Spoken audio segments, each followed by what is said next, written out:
Fire on your mind. Kosher clinician. I love black women.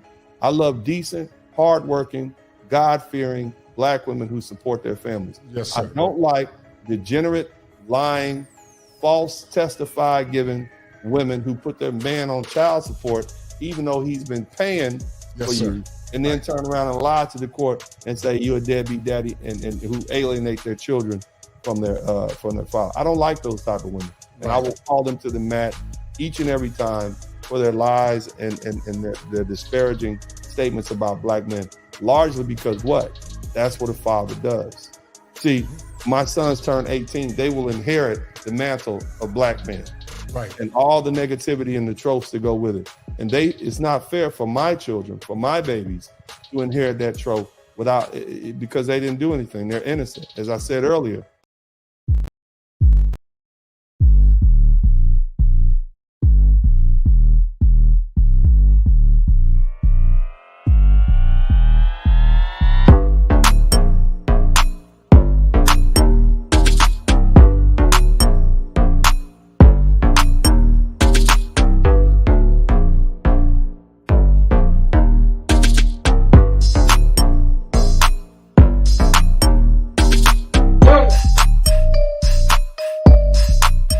Welcome to Machismo TV, the ultimate destination for modern men seeking to upgrade their lifestyle. Subscribe to Machismo TV and Saul T-Balls. We stream daily from 12 midnight to 8 a.m. Eastern Standard Time, the best male-centric content. Highlight reels without reviewing or providing any editorial bias to the content. We have done so much, with so little for so long, we are now qualified to do anything, with nothing. I should have turned around at the door. I should not have entered the space. I didn't have anything to offer the space. And that's all I wanted to say. Okay, so I just want to end with this because I'm not here to do a trial or be okay. I just want to end by saying something simple, which is I'm going to exit the space after this conversation. And I already decided that yesterday. And I'm going to send BGS an email. And I'm going to respond to that. And it's so crazy because, I hit up JR and, the Peace Network, and they was like, goddamn, we done try to block his ass about 5, 6, 7, 100 times. And this man keep coming into our Facebook thing. And we like, damn, this nigga is making all different pages, trying to come in the Facebook group where we don't want you. So that was interesting because we keep wondering, we like, darn, he keep coming into a Facebook group that no one wants him, that we have blocked him about 10 to 12 times, and you make the randomest fake pages to come into a Facebook group that no one wants you. And then you make a post that I didn't even post. That was Chicago Rilla that made a quote, but you didn't even have the decency to even hit me up to see if, or did you really say this, or did you, you didn't have the decency to even say that. So you call yourself an author, but it's to be an author. No, baby. Oh, no. You don't tell me. What was wrong with you, bitch? You don't tell me what to talk about on my fucking show. I run my show the way I fucking want it. You're here because I allow it. Understand that. Know that. You're here at my pleasure. You're here because I allow it. And you will conduct yourself the way I see fit, or you can get the fuck on.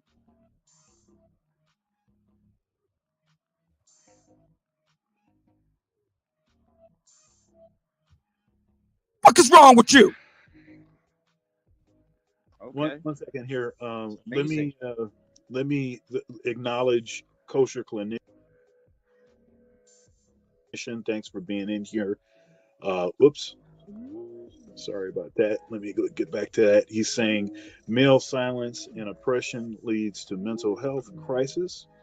Black men hate the behavior, not the women. Hubris should never supersede expedience. And let's see here. Thank you. And that's another educated brother that's in the space. And then D Scott saying, "Don't let the door hit you." Where the good Yeah, we need God that. Throw split that in you. there. She That. learned to be a better victim by Oh, the whole. see, you see, okay, go ahead. So what I'm saying is, don't pump your chest out like you have successfully avoided something by associating with a certain class level just because you don't see something happening. Just because you don't see your circle of friends treating men a certain way doesn't mean that they aren't, and it doesn't mean that those men that they're doing it to don't have these same issues, and they're just not voicing it to I you. acknowledge that already. Yeah. Okay, so then you can't follow that with something that contradicts what you just agreed with.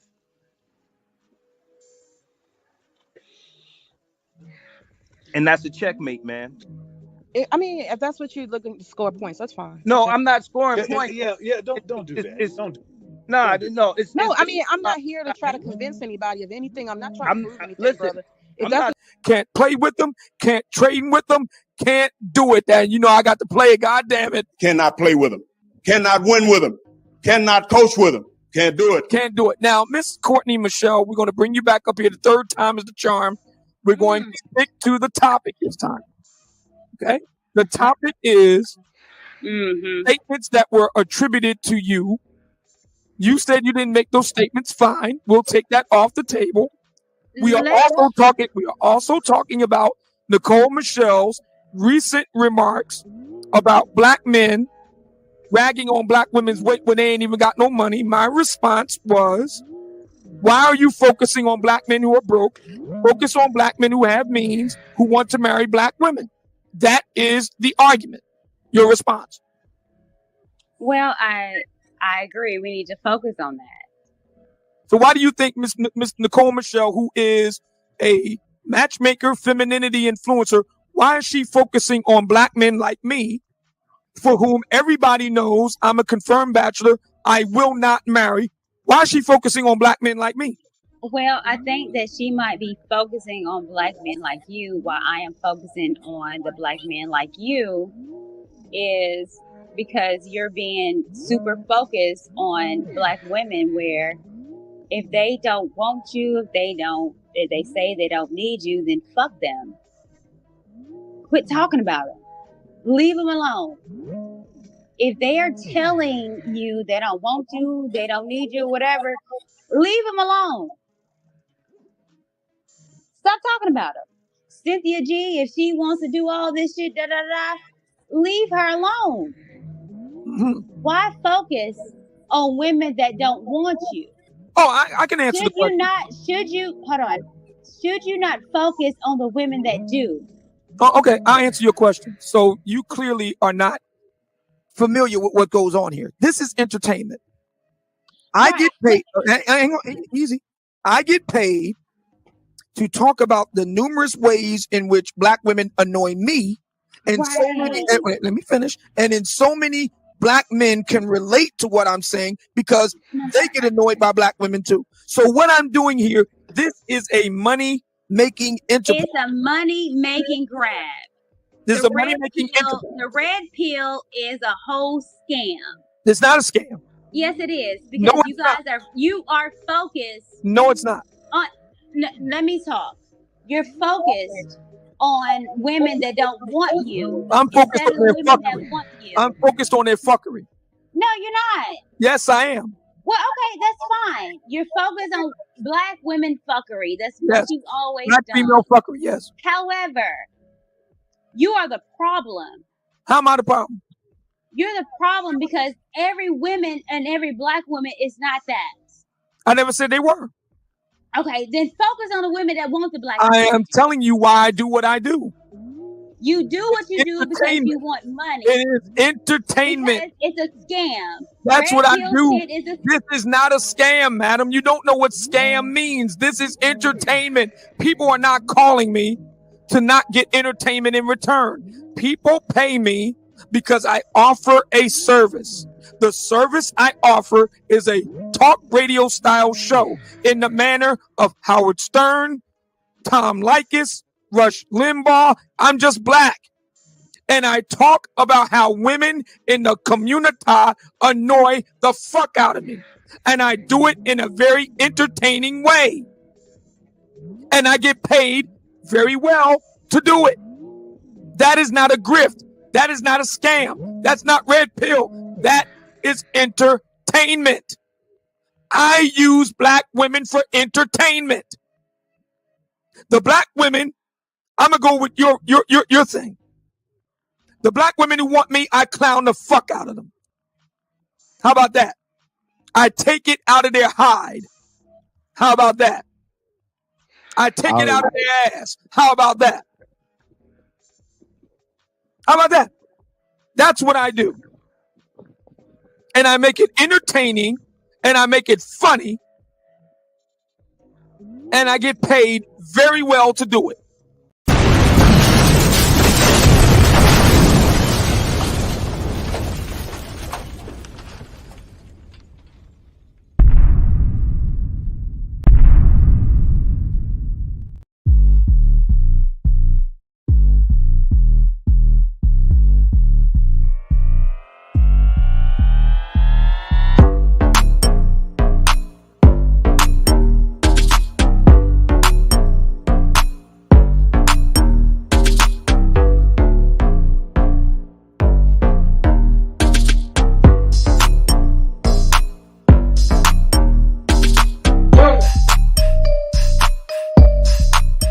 Welcome to Machismo TV, the ultimate destination for modern men seeking to upgrade their lifestyle. Subscribe to Machismo TV and Saul T-Balls.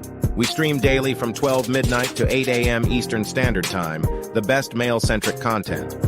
Highlight reels without reviewing or providing any editorial bias to the content. We have done so much, with so little for so long, we are now qualified to do anything, with nothing. Fire for your mind. Culture clinician. If it ain't seven, it ain't culture. Heaven and hell, that's what they told you. Real men put the strap down and we can toss them. Young heads picking back up and young dolphins. This is our culture. Now we talking kosher. Clinician, masculinity issues. Absent fathers who miss you. Mama drama don't kiss you. All a part of the ritual. This is how they get you. Separate the men, women, clipping babies pretend to. Damn. Lovers, haters, acting like vultures. If it ain't seven, it ain't kosher. If it ain't kosher, ain't right, gotta divorce us. If it ain't seven, it ain't kosher. If it ain't kosher, ain't right, gotta divorce us. If it ain't seven, it ain't kosher. If it ain't kosher, ain't right, gotta divorce us. This is kosher condition. 7 wonders, the whole world gotta listen. This is kosher condition. 7 wonders, the whole world gotta listen. This is kosher condition. 7 wonders, the whole world gotta listen. This is kosher condition. 7 wonders, the whole world gotta listen. Listen. Listen. All right, guys, thank you for tuning in on tonight. We're going to have a great show on tonight as we talk about a concept that's tied to the clinical world called cognitive dissonance. There's an old saying, guys, that states, the more things change, the more they remain the same. Cognitive dissonance is paramount now in the black community because black men can say it over and over and over again. And there are some that know in their mind that what black men are saying is true. But the cognitive dissonance is so profound, they would choose to believe the lie that black men hate black women. But in actuality, black men love black women. We just don't like the bad behavior of many. Now, we understand and know that there is a percentage of sisters that are good women doing the right thing. But sadly, guys, we've come to a current or critical nexus in modern times where men are tired of bad behavior, bad attitudes, and challenging the status quo of masculine men. Get your pens and paper ready, guys.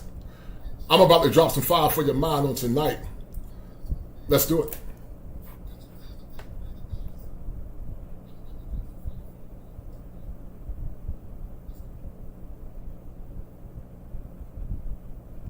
All right, guys, give me 1 minute. Technical issue. Give me 1 minute, guys. Technical issue. And we're going to get into it. Give me 1 minute. Hold tight. Give me 1 minute.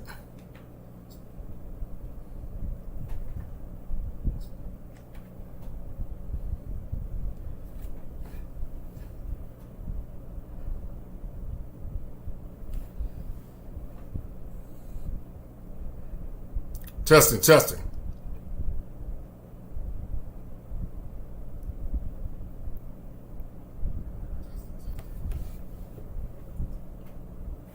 All right, guys, give me 1 minute. We're going to get into it. In the meantime, guys, go check out the Black Manosphere Conclave. We will be there soon.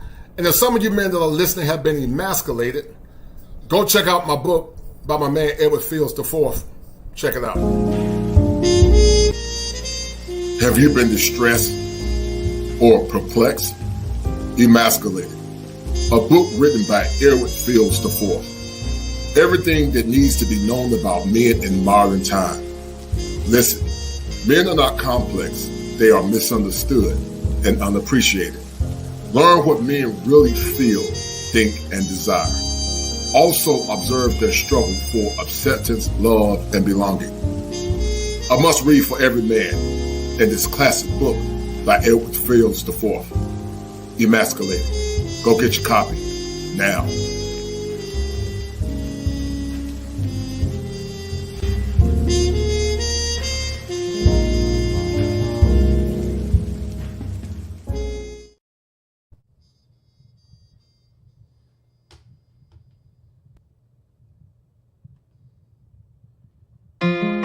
Friends go, it was simple.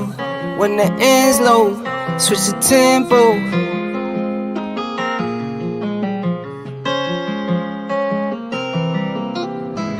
When my friends go, it was simple. When the ends low, switch the tempo.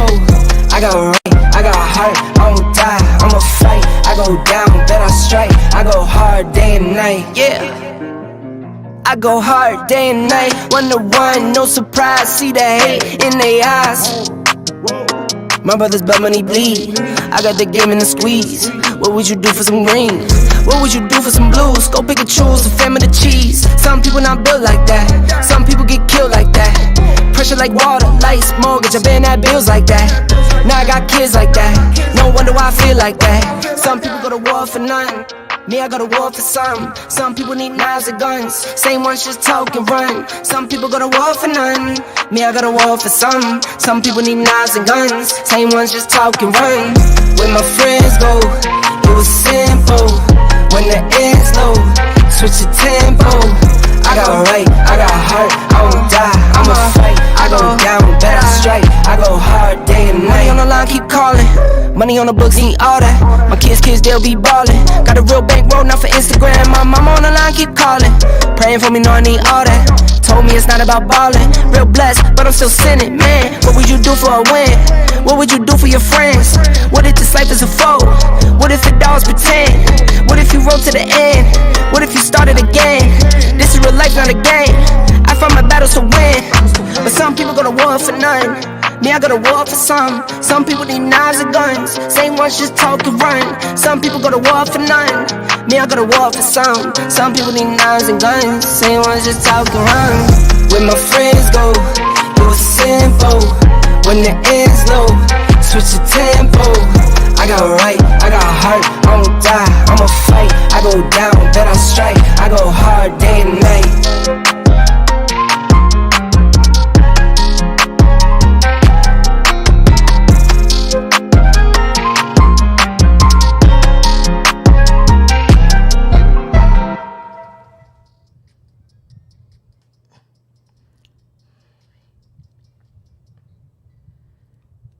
All right, guys. Thank you guys for tuning in. We're going to have a great show on tonight. I apologize, guys, for the technical issues. I've been having some technical issues. And such things happen from time to time. It happens from time to time, guys. But we're going to talk about it on tonight, guys, because cognitive dissonance is real. Cognitive dissonance is a mental health dysfunction. And once again, guys, we see it all too often in these spaces where men begin to bellow how they feel and what they want, and many still say to the contrary. And there's an old saying, guys, that the more things change, as I said earlier, the more they remain the same. You know, and I know that art imitates life. And that's why, as a licensed professional, I use the art of urban trends to convey a message to some of the men out here. If I gave you guys clinical concepts, it will bore you out. But I choose to use urban trends and urban topics to convey a message as it relates to male empowerment. I told you guys that it's time for you to transform. It's time for the modern man to transform. It's time for you to recuse yourself of some of the shenanigans of some, not all, but some modern women. And the temerity, guys, and the lack of respect that we see many times from women that say they have a level of demure is appalling, to say the least. I told you, men, that men do what they want to do and boys do what they can do. And when you hear people, especially our women, some of them, talking down to black men, coming into men's spaces, telling them how to think, that's not consistent with being a woman of feminine grace or demure. You can disagree with a woman or a man or a woman, but when you use incessant profanity, when you disrespect another man on his platform, because see, watch this, we all are content creators. We all use tags. We all use concepts to more or less convey a message. We all do it. But to go on someone's platform and denigrate a person and talk down to masculine men, where in other countries there will be consequences, it's baffling to me, to say the least. Because see, women that are feminine can disagree, but they still conduct a level of feminine demure that's consistent with not only our ancestors, but women of the past. And guys, y'all gonna see on tonight some of the behaviors, especially with May on Dr. Dunder's show. Shout out to Dr. Dunder. But also, there was a clip, I believe, between Courtney and Obsidian that left something to be desired. Now, I'm not here to cause any beef. I won't start anything unless someone else starts something. But as a content creator, I will say and do what I need to do, because we're all content creators. But I was baffled by the language. I was baffled by the behavior. And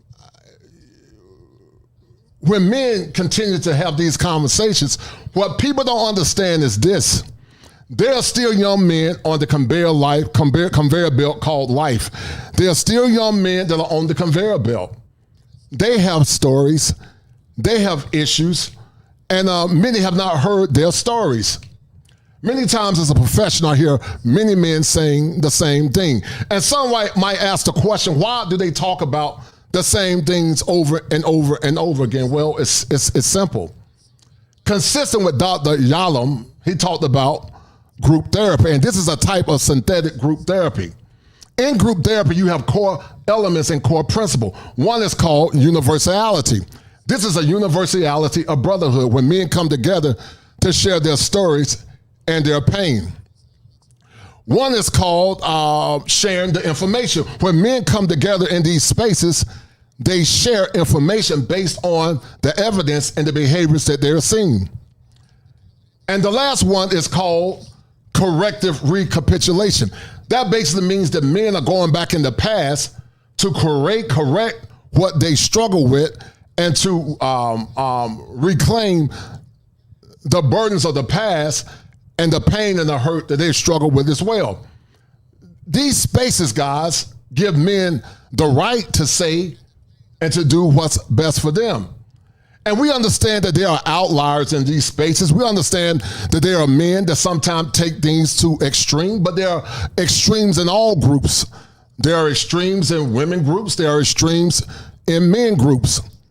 But for a person to lack the temerity, for a person to lack the clarity and the understanding of how men operate and why men say the things that they're saying, you are actually proving the argument as why men are going their own way. You are actually proving the argument why men are beginning to recuse themselves of so many modern women. Because see, some of you women, your mouths, your disrespect, it will not be tolerated, sadly, in other countries. And while I'm not an advocate for any forms of abuse, I don't believe in that. But the way you talk to a man, the way you talk down to a man, you will get severely checked in other countries, sadly, up to losing your life. But some of you have gotten too comfortable coming into male spaces, and this pronouncement that I saw, this diatribe that I saw, it left something to be desired. And I get it. It's content. I'm sitting and saying it's entertainment.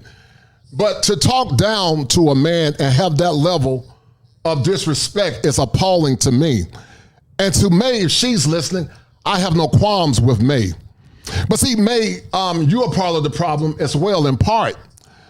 Because see, some of you would rather the men be on code and to internalize their pain instead of speaking truth to power. You would rather the men internalize pain instead of speaking truth to power. Some of you get so caught up in your own reality that you forget the reality of many black men in America. Once again, as a licensed professional, I hear and I see it all the time. I see many men suffer in silence. I hear many men do the things that so many say they want men to do. Pay bills, take care of the kids and all these extras.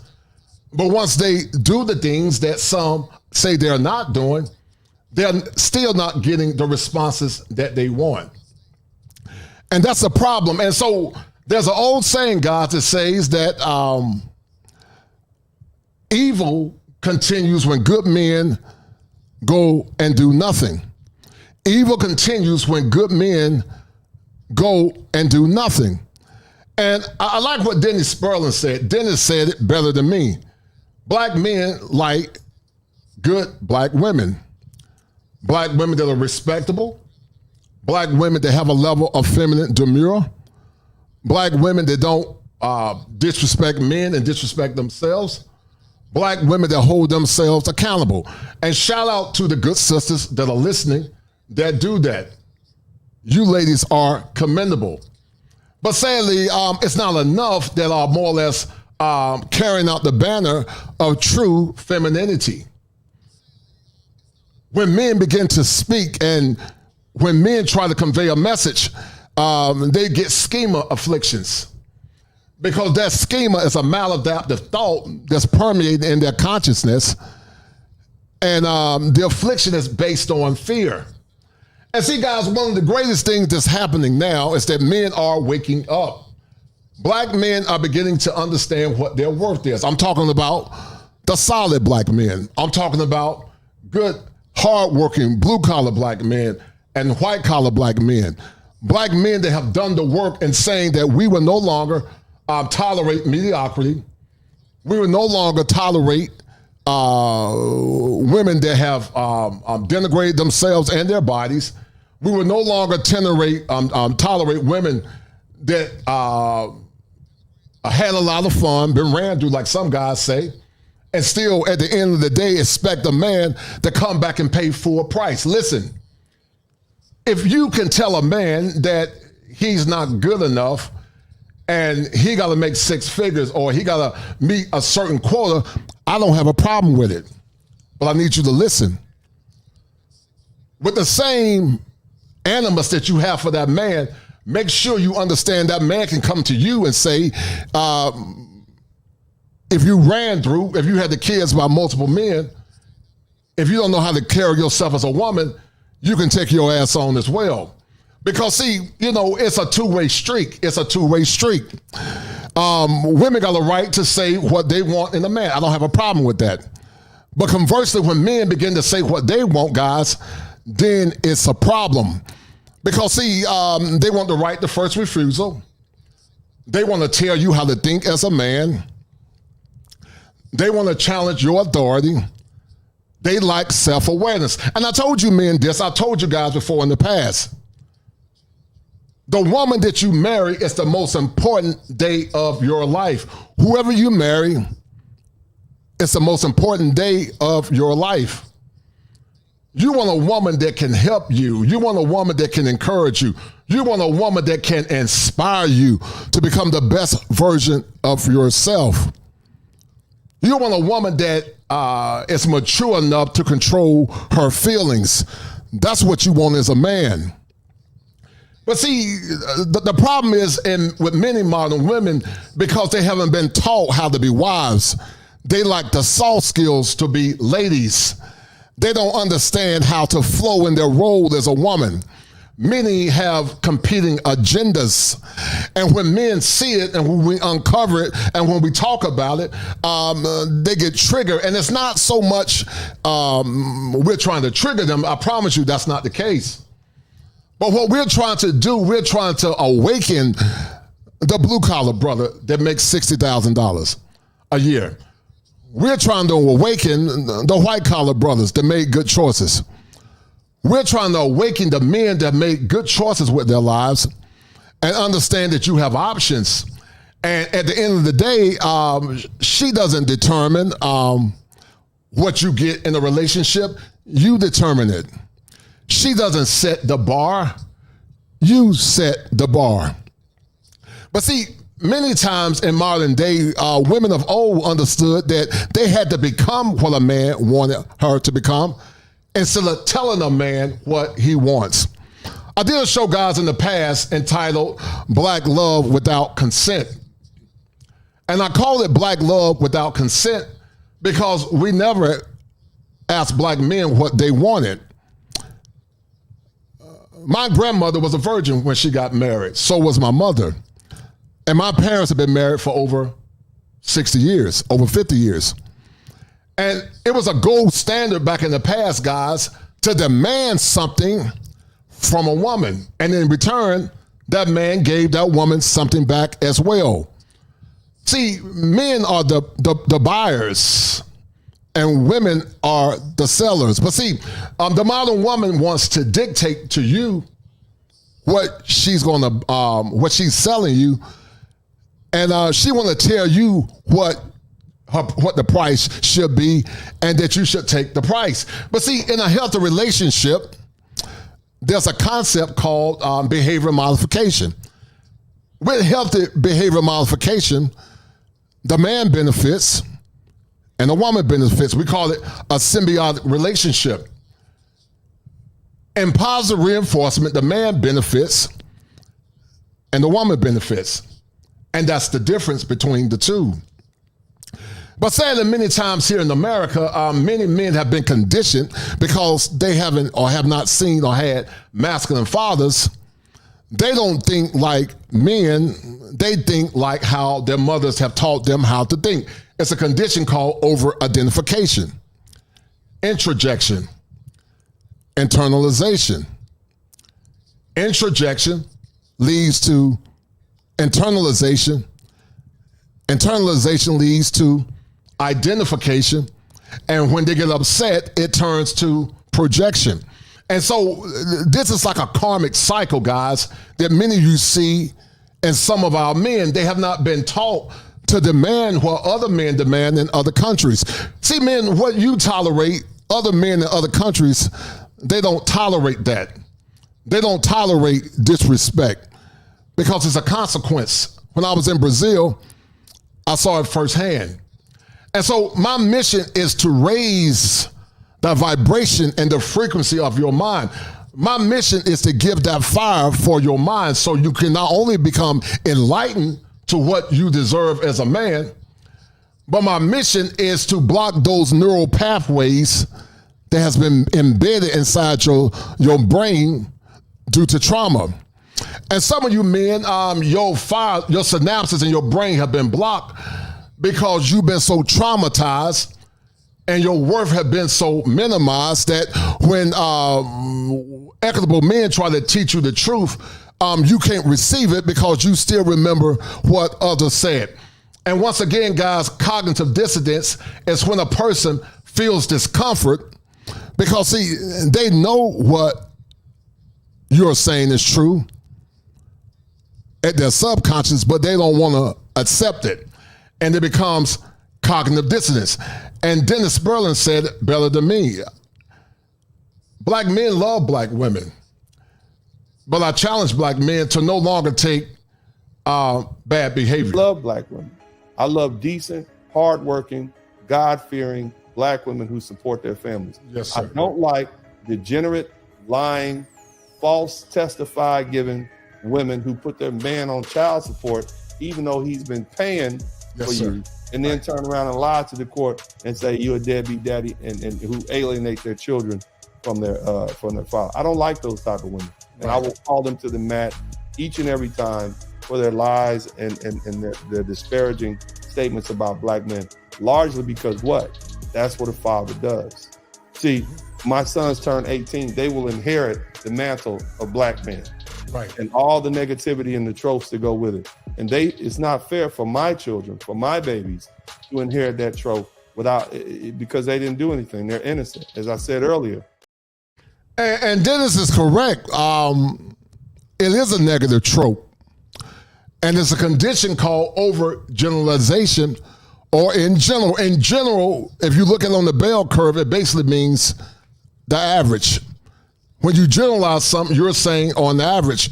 And when we have these conversations, guys, many say on average that black men are derelict. We say that on average black men don't take care of their kids. We say on average that black men get women impregnated and run away. But that's not consistent with reality. Are there derelict black men that don't take care of their responsibilities? Sure. There's a percentage of men that cause chaos and don't take care of their responsibility, their women or their children. And I don't commend or condone those men. But conversely, to accost and castigate in general, which is average, or over general, which is overgeneralization, and say that all men are part of that situation, then that's a problem. Because what you're doing, you're castigating and you're denigrating a populace of black men, which in essence is treason and which in essence is wrong. And that's why black men, it's time for you to transform. It's been an honor serving with you all. Autobots, roll out. We roll. Nanobots, transform. And guys, you got to transform. And in the clinical world, we call it cognitive restructuring. We call it cognitive restructuring. You have to restructure how you think about who you are, the women that you deal with, and how you should raise your vibrations as a man. You should start demanding more to the good black men that have done the work. Now, if you haven't done the work, you can't demand anything. But we're trying to come up with an agenda where we can encourage hardworking black men that have done the work to start raising the standards. Because see, if black men raise their standards, then you don't have to settle for trash or mediocrity. Because see, when I hear women denigrating average men, I got a problem with it. But in the meantime, guys, shout out to my man Gregory Scotland for the 20. Shout out to my man Gregory Scotland for the 20. Shout out to him. Gregory Scotland said, not just disrespect towards Obsidian and Pablo, but other men on the panel in the manosphere as well as Mashawn and Chantel. Shout out, and I appreciate it. Hello, lucky person. Gregory Scotland, thank you, brother. And guys, do me a favor, if you want to donate to the channel, donate to the channel. We're going to look into this. Oh my!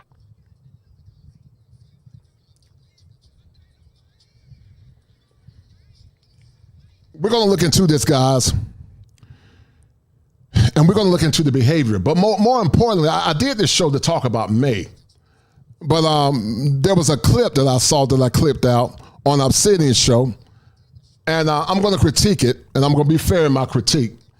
But you guys will see what I'm talking about in a minute. And once again, guys, share the stream. Share the stream, guys. Share the stream, guys. And we're going to have a good conversation, guys. All right, so once again, guys, let me show you guys. This is the clip that I saw. Around at the door. Well, actually, no, this is not it.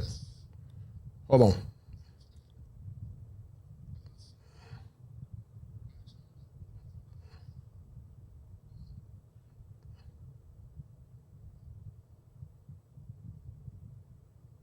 Let me see if I can find the clip, guys. Well, I'll tell you what I'll do. Let me actually bring up the part with Dr. Thunder, and then we'll get to it in a minute. Let me find the clip with Dr. Thunder. And this goes back to the cognitive dissonance. And Courtney, I noticed you're in the chat. And so, Courtney, let me say this respectfully. As a content creator, we all tag people. People have tagged me, whether it's good or bad. So I'm not here to castigate you or denigrate you. But as a content creator, art imitates life. So I'm not here to denigrate you.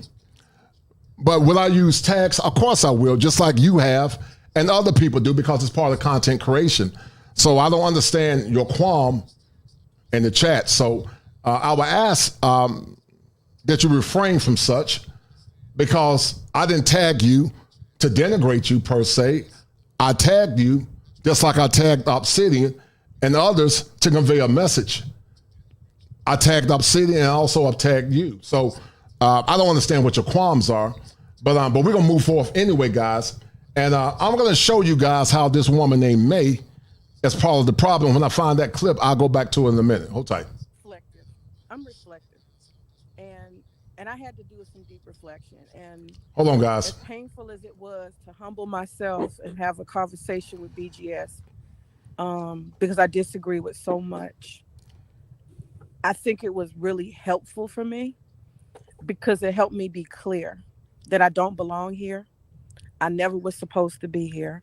And I just want to just say publicly, I'm exiting the space, because it's not for me. It was never meant for me. And I don't think I actually have anything to offer the crowd. And that's the truth. Okay, so I have and hey folks, I'm going and guys, I'm gonna put you guys. May is an interesting character. May say that she's gonna remove herself from the space. May say she's gonna remove herself from the space. And once again, guys, they come in with an agenda. They encapsulate all black men, and they truncate all black men as these crazy men that hate black women. I've been married to my woman for 27 years. Obsidian got a black woman. And a lot of the brothers I know got women. The men that travel, their preference are black women. The cognitive dissonance, guys, is so profound because, once again, there were women that came in these spaces trying to change the conversation. And I can see it, guys, many times from a mile away. And my logic is this: the way the things that I saw, guys, how some of these women talk down to these men and disrespect them, call them out of their name, call them weak, and all kinds of names. But yet you expect black men to show a level of respect for you. It doesn't work that way. A wise woman has soft skills. And in her soft skills, she used those soft skills to more or less have a conversation with a good man. But sadly, in modern times, guys, things have gotten lost in translation. Many don't have the requisite soft skills to pour into a man and to speak life into a man. And because she lacks the requisite soft skills, and when a man turns to an ape, then they get scared and they blame the man, not understanding her lack of emotional IQ and her lack of having the proper soft skills cause the fray. And that's what happens many times when some women come into men's spaces getting slick with their mouths, because in older times, it would have never been tolerated. It's not tolerated, guys, in other cultures. And I think, Courtney, you said that the problem with Obsidian say he's making money. I don't understand what your point is. If the man is not lying, a grift is a scam or a fraud. So a person that's grifting is a person that's frauding people. The man said that it's entertainment. And he used the behaviors of some, not all, modern women to convey a message. So I don't understand what the qualm is. Because if we're going to be honest, there are many content creators in these spaces, female, that when things get lost in translation, they use their platforms to overgeneralize men and or / black men, and they paint a narrative based on their trauma. They use a condition called trauma by proxy. They deal with vicarious trauma, and they transmit their trauma to anything and all things that look like a black man. So my job is to help use art imitating life, and to help black men see the idiosyncrasies of some of these women that, in my opinion, are hypocrites. I'm going to drop you guys down, at least for right now. You can stay in the back. So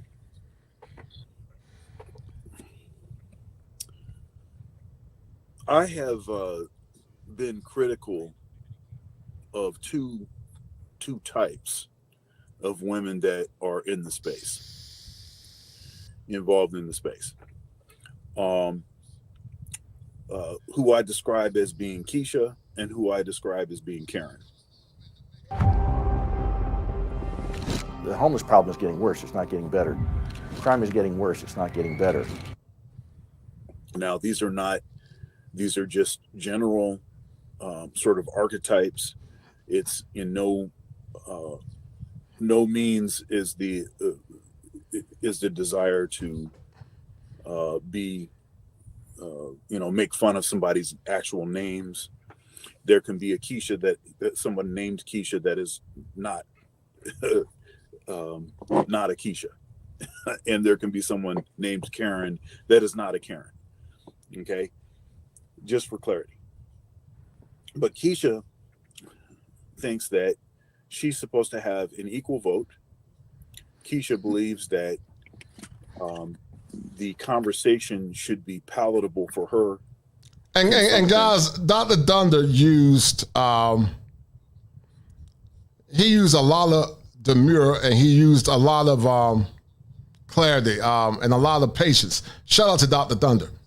Should be said in a way that biases towards her sensibilities, even if she is the only one or one of a very few in a male sort of context. So if you're in a barbershop, it's all brothers in there. A sister comes in, and she expects everyone to change their whole thing. And if they do not, and they continue to talk the way that they were before, it's a problem because the conversation has not centered around Keisha. Karen wants to flag your video. Karen wants to, once you're, they want to report you to the manager, to your manager, right? And those are the two that I tell men that they need to watch out for in these spaces. I'm not opposed to females being in the space, but they have to understand that their interest in what it is, whatever their perspective is. And Courtney, you talked about something called trauma bonding, and I will not address this again. Trauma bonding is a term that's used in domestic violence. And so it basically means that people bond due trauma. People minimize and don't really understand what that term means. But what you don't understand is that when men come together, there's also a such thing called group therapy. And in group therapy, Courtney, there's a such thing called a group catharsis. A group catharsis is an emoting. It's when men emote. And as I said before earlier, Courtney, there are men still on the conveyor belt called life. Some of the men have heard the story, but some are still getting on the conveyor belt. If you know anything about the gospel, it says be instant in and out of season. There's a time where you exhort. There's a time where you rebuke. And then there's a time where you teach. My mission is to teach, to rebuke, and to exhort black men as it relates to what their rights and what their desires are. And I don't think that there's enough quality black women in America for black men. Are there some? Yes. But to the hard-working blue-collar black men, white-collar black men, I don't think it's enough. Are there some? Yes, I do believe there are some. I believe that there's a remnant of black women that are doing the right thing. But sadly, when those black women try to manifest virtues of our ancestors from the past, many of those women are castigated. They're minimized. They're called goofy names like pit means and M-A-M-M-Y, mammies and goofy stuff. So when we try to have a conversation for traditional relationships, the good sisters are silenced because the hyenas don't want to hear the message. And that cacophony that's going on inside their head, they can't hear the message because they choose not to hear the message. And partially it's because they would rather be selfish and be right than to do the right thing in the first place. Guys, share this content, share the stream, donate to the channel, get the likes up, and we're going to break this thing down, guys, and see why men are coming together and why these spaces are necessary. It's not the priority. And as long as that's the case, then no problem. No problem. Now, I'll be honest, I have been critical of you, and from your interaction with Ed, other interactions that I've seen, and your interaction with BGS, it seems to me that you seem to be more of the Keisha variety, where it seems that you think that the conversation is supposed to cater to you. And when it hasn't catered to you and things haven't been done or said in a way that you feel comfortable. Yeah, it's yeah, okay, all right. We're gonna have to go to the block party. That's been a problem. But so I want to get that out, and so first of all, I want to give you an opportunity to defend yourself. If and tell me I'm wrong if you think I'm wrong, and yeah, so go ahead. Have unused items lying around, or a local rental business seeking more revenue and new customers? Look no further than Easily Rent. With our rental marketplace and like I said, I'm reflective, and that's what I've been asking myself for the past day and a half. I've been really saying to myself, like, what in the world am I even, like, why do I care? Why am I here? How did I get here? And what about me attracted me to this space? And so I was tracking that, and I'm really, really reflective because I don't actually belong in it's none of my business, like, for real. Like, the situation of my life and what I got going on, there was no reason for me to be here. I'm married, I got a kid, I'm teaching her how to read. You know what I mean? I got gardens and stuff, and I listened to a lot of this stuff while I was doing stuff over the pandemic. You know, a lot of us were on lockdown, and that's kind of how I got here. And what I should have done is I should have turned around and I should have said, the part of America and the bubble I live in, this is not my space. I don't have anything to do with this, and just turned around and kept going. But I think that I hear you about the Keisha part. I think it's kind of opposite, in a way. So guys, I want to, this was like underworld to me, and I was just like, what? I want to show you guys something because it's obvious Courtney doesn't know what she's talking about, but I'm going to educate her briefly because I don't know what's wrong with her. She's up in a brouhaha. But let me show you guys because as a licensed professional, I know what I'm talking about, and she doesn't. But let's look at the evidence, guys, because what Courtney doesn't understand is that trauma bonding is something that normally happens with domestic violence people.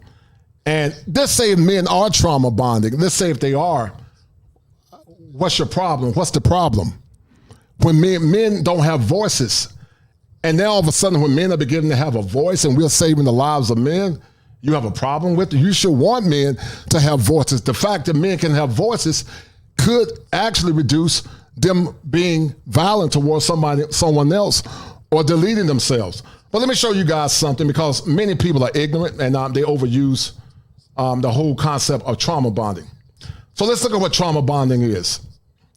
Trauma bonding is a type of attachment that one can feel towards someone who's causing them trauma. It brings with it not only feelings of sympathy and compassion and love, but also confusion. Licensed mental health counselor Stephanie Giuliano told domesticshelters.org. It's just a cycle of, if I'm in love, I'm abused, it's my fault, and the need to please them. So I didn't know that black men in these spaces were gay or alphabet. So you're saying that the men that listen to these shows, Courtney, are alphabets? You're not making sense, ma'am. Signs of trauma bonding. Signs of trauma bonding. If you think you might be experiencing trauma bonding with an abusive partner, Courtney, read through the list of signs and see how many sound familiar. You feel stuck and powerless in the relationship. You don't know if you can trust the other person, but you can't leave. You describe your relationship as intense and complex. There are promises of things getting better in the future. So, ma'am, once again, you're ignorant. You don't know what you're talking about, because in general, trauma bonding is about domestic abuse victims. The men in these spaces are not DM victims, even though some might be, and it's unreported, but it's not. It has nothing to do with trauma bonding. So many people use words out of context due to ignorance, like narcissist, misogynistic, or trauma bonding. They say it out of ignorance because they're not cogent thinkers. But guys, we're gonna move forward because I don't have time to continue to stop these shows talking about nonsense. We're gonna move forward. And guys, the rant that Courtney is having in this how can I say it? The rant that she's having in the streams is proving my point. You're not exhibiting a woman of feminine demure, something that I'm sure Kevin talked to you about when he was alive. And so I'm not going to address it anymore. We're going to move forward. I will show the clip, and you guys tell me, based on what you see, if that behavior was consistent with being a feminine woman. But I just wanted to show that because some people just don't know what they're talking about. All right, so guys, do me a favor, donate to the stream. Get the likes up, guys. Get the likes up. I appreciate it. And guys, we're going to continue to have the conversation. Let me show you guys something. I'm going to show you guys something because the devil is in the detail. And you guys are going to see it for yourself. Turned around at the door. Hold on. I should not have entered the space. Well, I'll tell you what. We'll just keep playing this in the meantime. Space. I didn't have anything to offer the space. And that's all I wanted to say. Okay, so I just want to end with this because I'm not here to do a trial or be okay. I just want to end by saying something simple, which is I'm going to exit the space after this conversation. And I already decided that yesterday. And I'm going to send BGS an email. And I'm going to respond to that.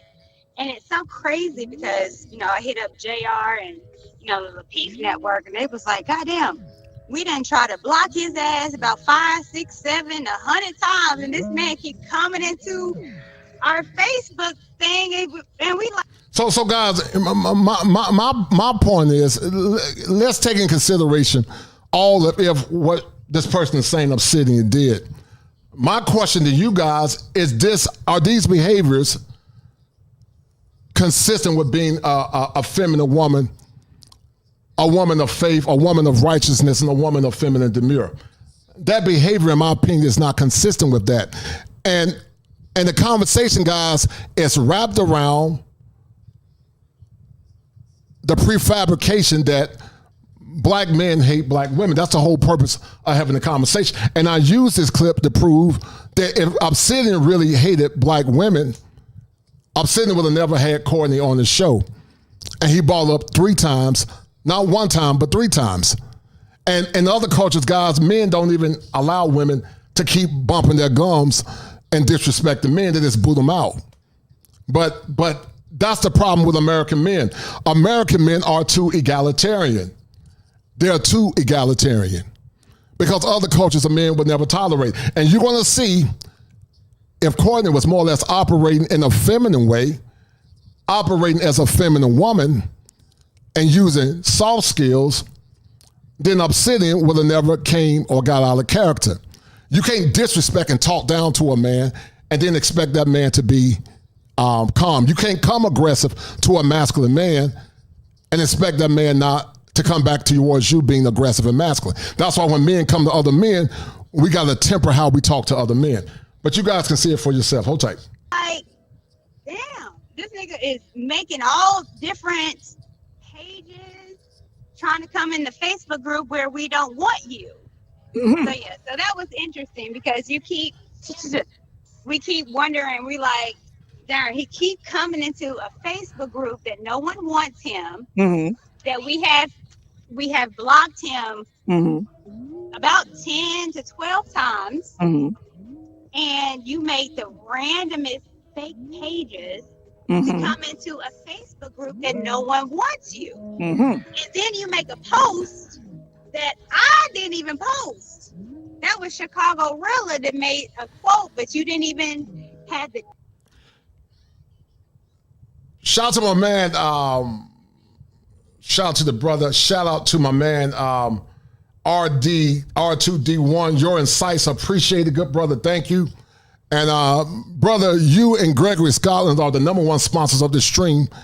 And that's a deal, right? I appreciate it, brother. That's a deal, right? Thank you, sir. Right? That's a deal, right? That's a deal, right? That's a bet, right? That's a deal, right? That's a deal, right? Got 5 on it.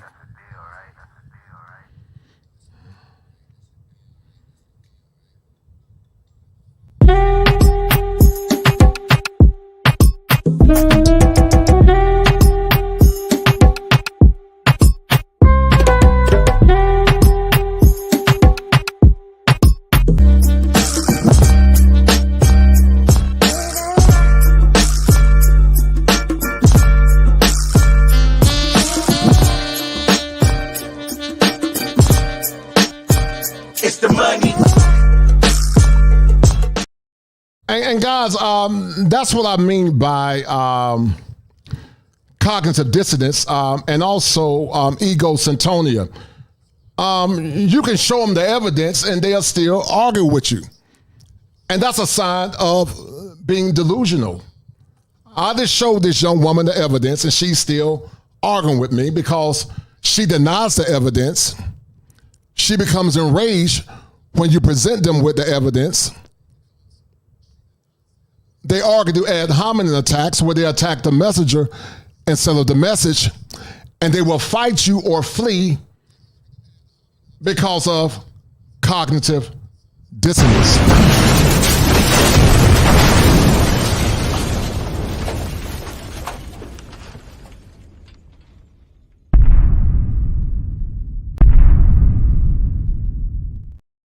And see, that's the problem, guys, with so many. Not only is it cognitive dissonance, to say the least, but it's also a condition called egocentria. Egocentria is tied into being delusional. A delusional person, Courtney, is when you present them with evidence and they still argue to the contrary to prove a point, ma'am. So you sound very delusional and you sound like you're suffering from this.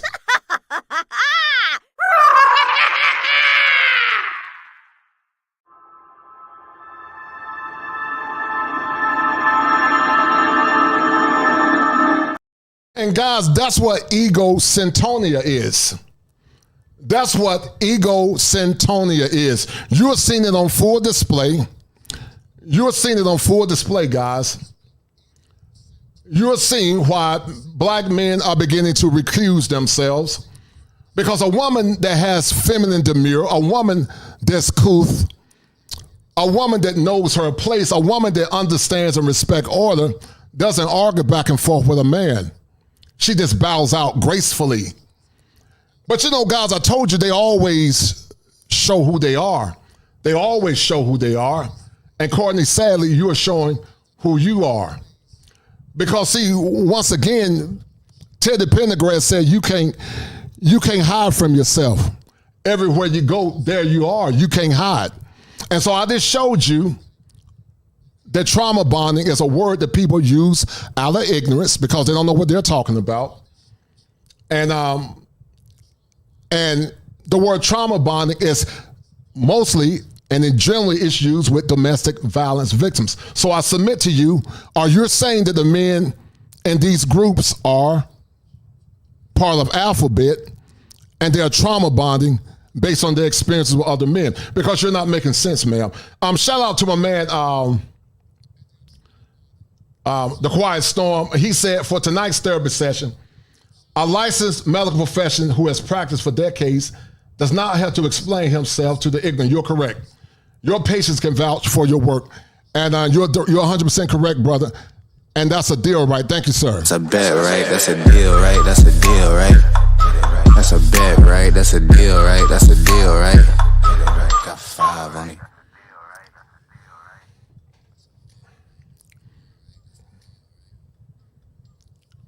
And because of your kindness, the Quiet Storm, you always show love. You and my man above in Gregory Scotland, you guys are the #1 sponsors for this stream. Thank you, sir.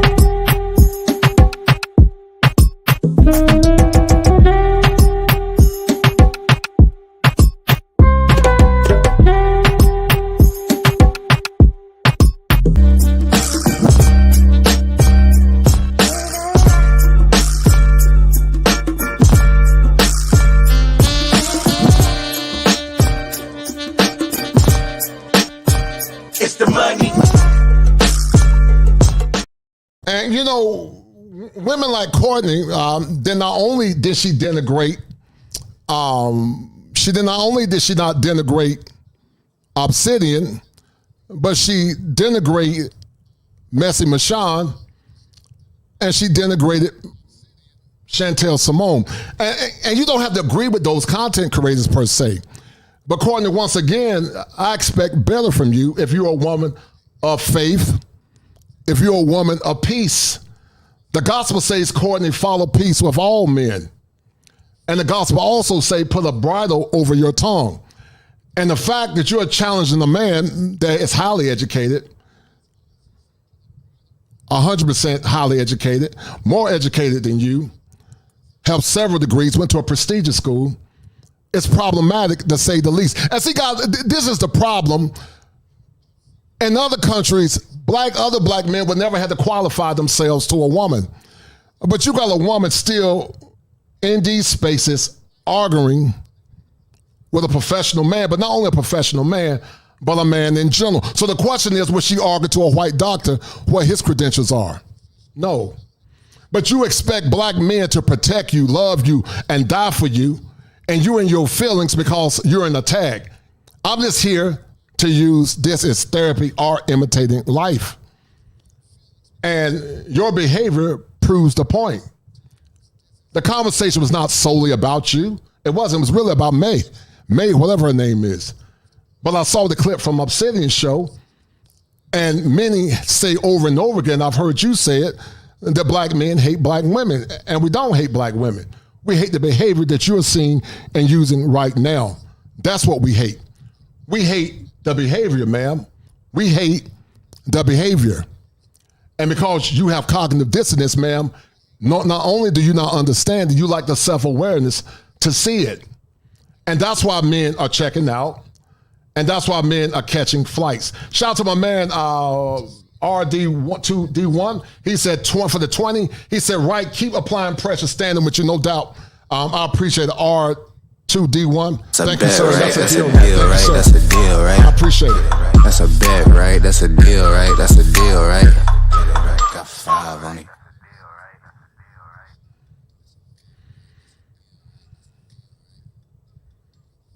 And also shout out to my man Gregory Scott. He says it's amazing. One can't recognize their confusion. Yes, it is, Gregory, because people that cannot recognize their confusion, Gregory, is dealing with cognitive dissonance and some issues associated with being delusional. Because see, illusion is totally different than a delusion. An illusion is when you think you see something. But Courtney, a delusion is when you show a person the evidence and they still argue with you out of ignorance. And that's troubling, guys. And that happens more often than not in our community. It is a pathology that's in our community, a pathology that's associated with not only cognitive dissonance, but many thinking errors that continue to permeate the psyche of many of our women because they lack self-awareness. They like feminine demure, and they don't live up to what they should do. I like something that Kevin Samuel said before he passed. Kevin Samuel said that a feminine woman doesn't use profanity. He said, run from women that use profanity.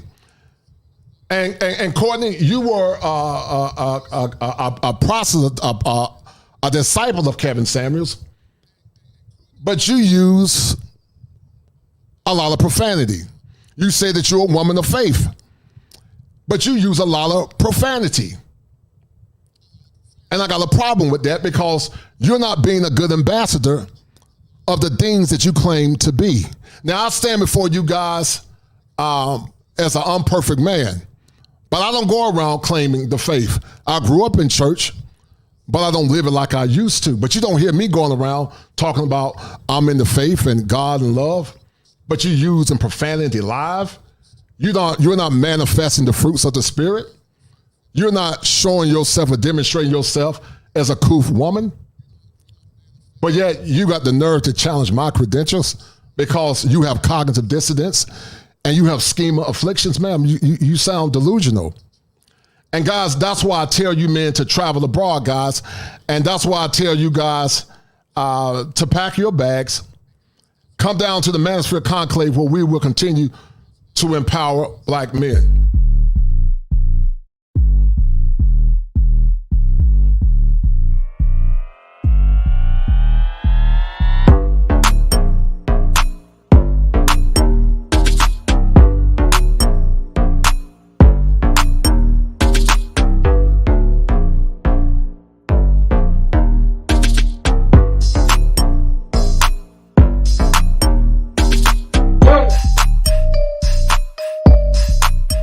Welcome to...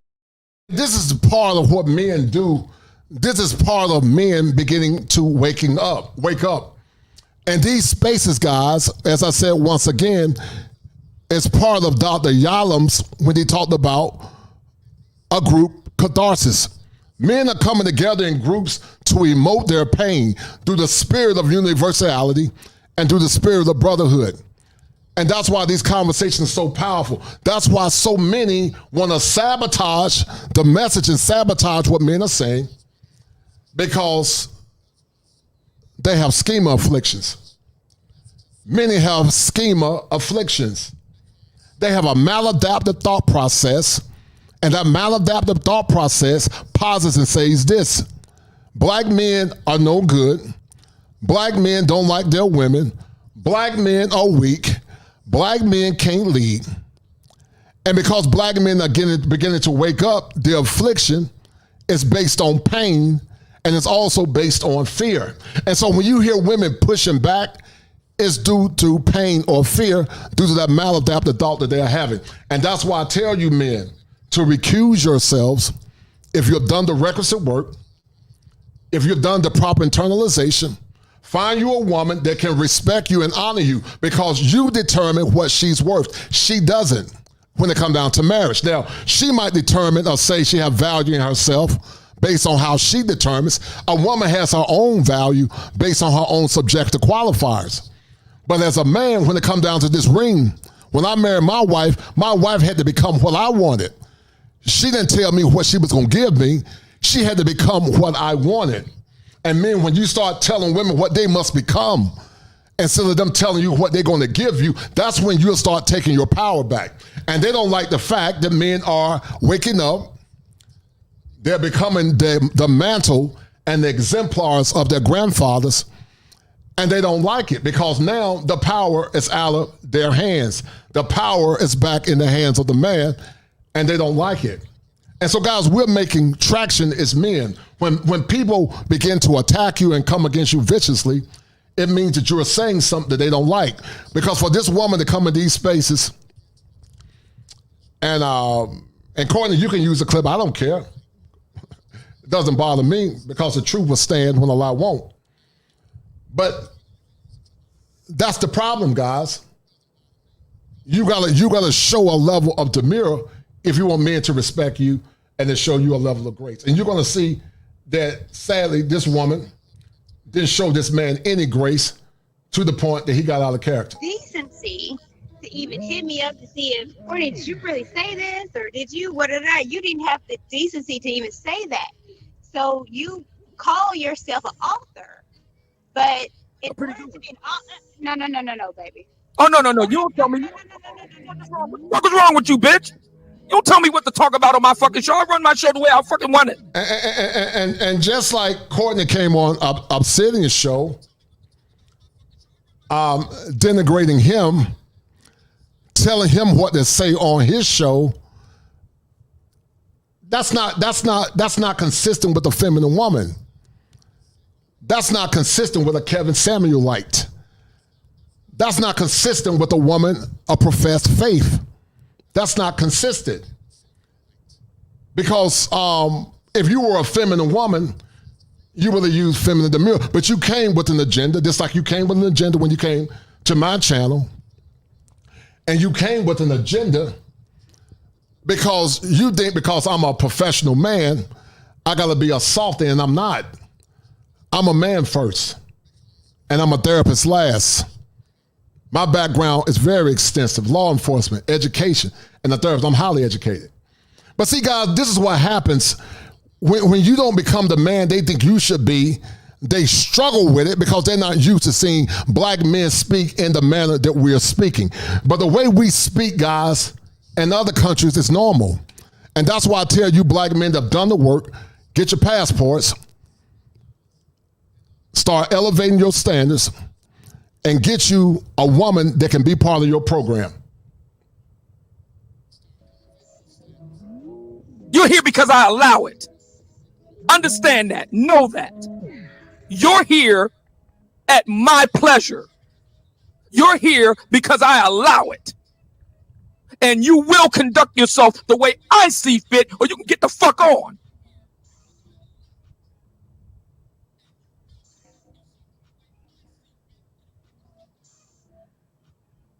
What is wrong with you?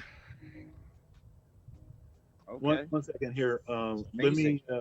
Let me acknowledge Kosher Clinician. Thanks for being in here. Whoops. Sorry about that. Let me get back to that. He's saying male silence and oppression leads to mental health crisis. And guys, I took this clip from Dr. Thunder, and it's true. Male silence and oppression leads to a mental health crisis.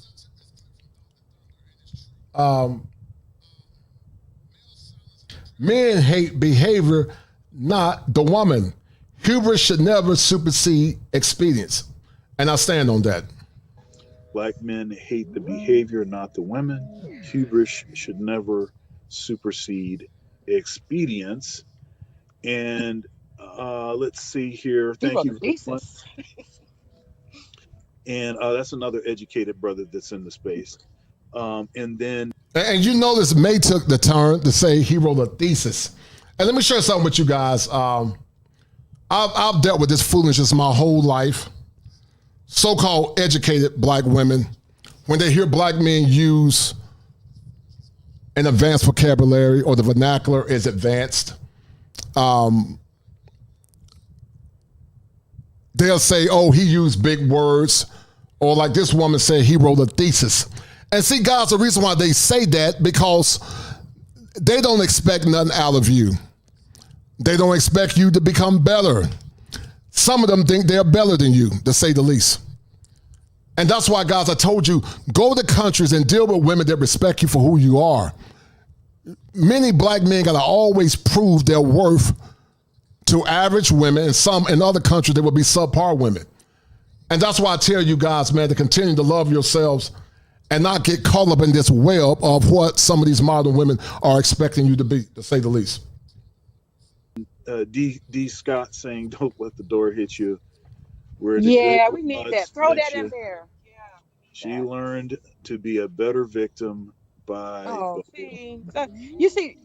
Okay, go ahead. So what I'm saying is, don't pump your chest out like you have successfully avoided something by associating with a certain class level just because you don't see something happening. Just because you don't see your circle of friends treating men a certain way doesn't mean that they aren't, and it doesn't mean that those men that they're doing it to don't have these same issues, and they're just not voicing it to I acknowledge that already. Yeah. Okay, so then you can't follow that with something that contradicts what you just agreed with.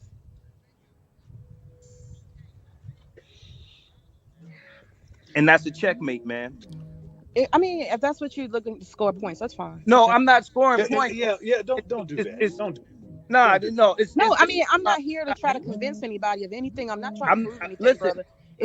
can't play with them, can't train with them, can't do it. And you know I got to play it, God damn it. Cannot play with them.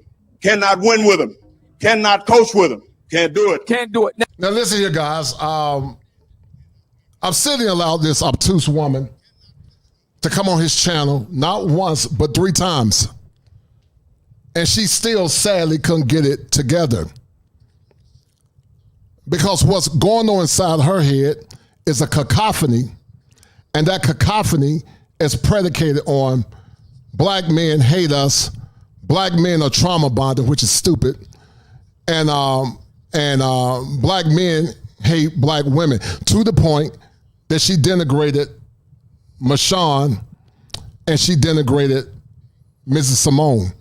And that's not, as I said earlier, guys, consistent with a mature, godly, feminine woman. And that's why so many men say that a lot of these women, these spaces are fake. They're chameleons. Some even might have histrionic personality disorder. And they're frauds, man. And I want you guys to be aware of that. Because, see, if I was saying something wrong, prove me that I'm wrong. Prove to me that the verbiage of trauma bonding is tied to men. It's a term that people took out of context, because trauma bonding in general does not mean men coming together. That's some term that people created. In general, trauma bonding is related to domestic abuse. But this poor woman said, I don't know what I'm talking about, and I'm a liar. And so, Courtney, I don't know, you need to go see a therapist, man, because you are falling apart, to say the least. But back to what we were saying, now, guys. Miss Courtney Michelle, we're going to bring you back up here. The 3rd time is the charm. We're going to stick to the topic this time. Okay? The topic is statements that were attributed to you. You said you didn't make those statements. Fine. We'll take that off the table. We are also talking about Nicole Michelle's recent remarks about black men ragging on black women's weight when they ain't even got no money. My response was, why are you focusing on black men who are broke? Focus on black men who have means, who want to marry black women. That is the argument. Your response? Well, I agree. We need to focus on that. So why do you think Miss Nicole Michelle, who is a matchmaker, femininity influencer, why is she focusing on black men like me, for whom everybody knows I'm a confirmed bachelor, I will not marry? Why is she focusing on black men like me? Well, I think that she might be focusing on black men like you, while I am focusing on the black men like you, is because you're being super focused on black women, where if they don't want you, if they say they don't need you, then fuck them. Quit talking about them. Leave them alone. But see, guys, here's the problem. And Charles Urban, you are correct. He said, I lived in the Arab world. Women are in the discussion. Courtney, you wouldn't even have a discussion in other cultures. You will be silenced and be quiet. But this man allowed you to come on his platform not 1 time, but 3 times. And the whole point of telling men what they should do and how they should do it is out of order. I would never come on your platform and tell you what you should do. You do what you want to do on your platform. But to tell this man how and what he should do is out of order. You're talking to a man, and an older man at that.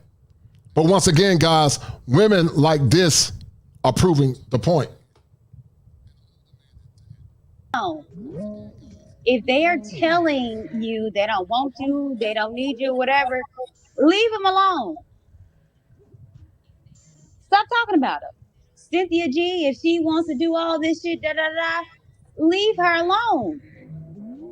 Why focus on women that don't want you? Oh, I can answer the question. Should you not focus on the women that do? Oh, okay, I'll answer your question. So you clearly are not familiar with what goes on here. This is entertainment. I get paid. Hang on, easy.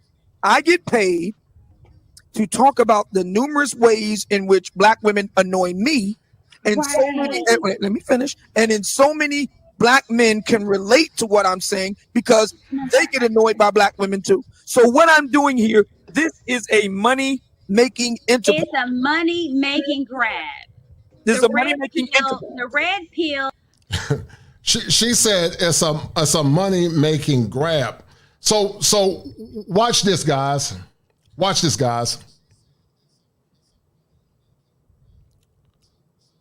The red pill never found men, but men found the red pill because they were going through an existentialist crisis.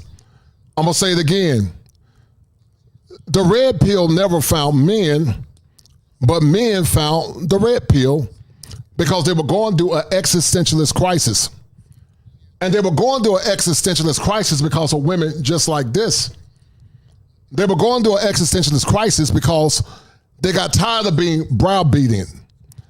They got tired of being disrespected. They got tired of being told that they weren't enough.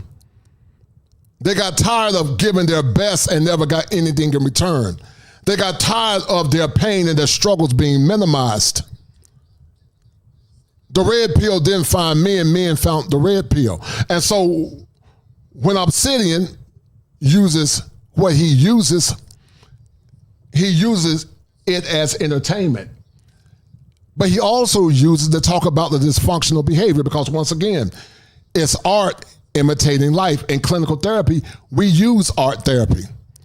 Clients use art sometimes to emote and to tell their story. So it's therapeutic because it's tied into truth. It's art imitating life.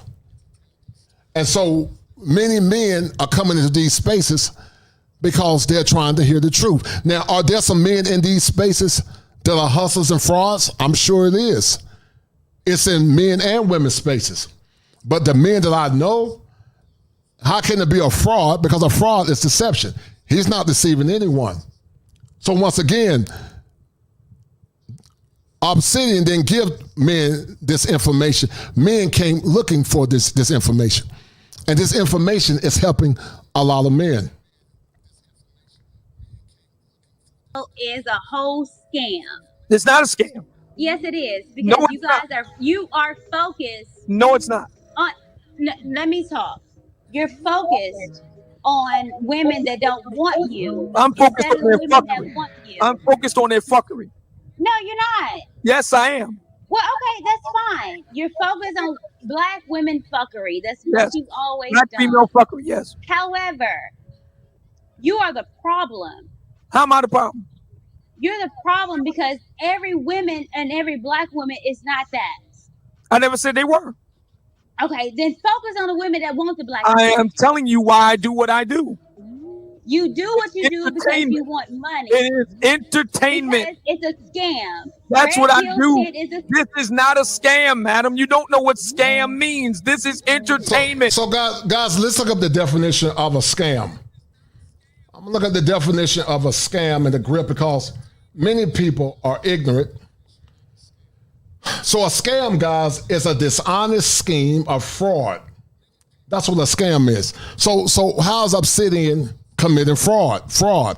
Because fraud is based on a contract. So what contract did Obsidian ask men to sign?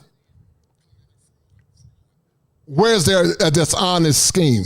Because scammers talk about contracts and promise something in return. But once again, consistent with what I said earlier, people use words and terms out of context because they're ignorant. They use words like misinwar out of context. They use narcissists out of context. They use trauma bonding out of context because they're ignorant. And they use the word scam because a scammer is a person that uses fraud to deceive someone. Once again, the red pill came to men. I mean, the red pill didn't come to men, but men came to the red pill. And being in law enforcement, a scam is one who perpetrates a scam. A person who commits or participates in fraudulent scheme or operation. Insurance and credit card scammers. So normally it's some type of transaction that must happen. And in that transaction, you are promising someone something and you're not giving them nothing in return. So how can Obsidian be scamming people when the things he's using in the form of art, even though it's edutainment, is based on something that many people have experienced in their regular world. It doesn't make any sense, guys. And that's why I tell you, men, to get your passports, continue to work if you don't have a passport, and focus on yourself, because what you see, guys, is a microcosm. This microcosm is part of a macrocosm. People are not calling me to not get entertainment in return. People pay me because I offer a service. The service I offer is a talk radio style show. And Quiet Storm, you're correct. Obsidian is not scamming anyone. He's keeping it real because a lot of men see the correlation, but Derek Jackson is. Because Derek Jackson is telling women what they want to hear. He's lying to them. But what these men are seeing and going through is based on real life outcomes and reality. Obsidian is fair. He talks about himself, and also he talks about the bad behaviors of men and women. But his major focus is on women and their bad behavior, because this is a male-centered space. But not one time do I hear women in those female spaces consistently talk about the women in their spaces. I never hear it. In the manner of Howard Stern, Tom Leykis, Rush Limbaugh. I'm just black. And I talk about how women in the community annoy the fuck out of me. And I do it in a very entertaining way. And I get paid very well to do it. That is not a grift. That is not a scam. That's not red pill. That is entertainment. I use black women for entertainment. The black women, I'm gonna go with your thing. The black women who want me, I clown the fuck out of them. How about that? I take it out of their hide. How about that? I take it out of their ass. How about that? How about that? That's what I do. And I make it entertaining, and I make it funny, and I get paid very well to do it.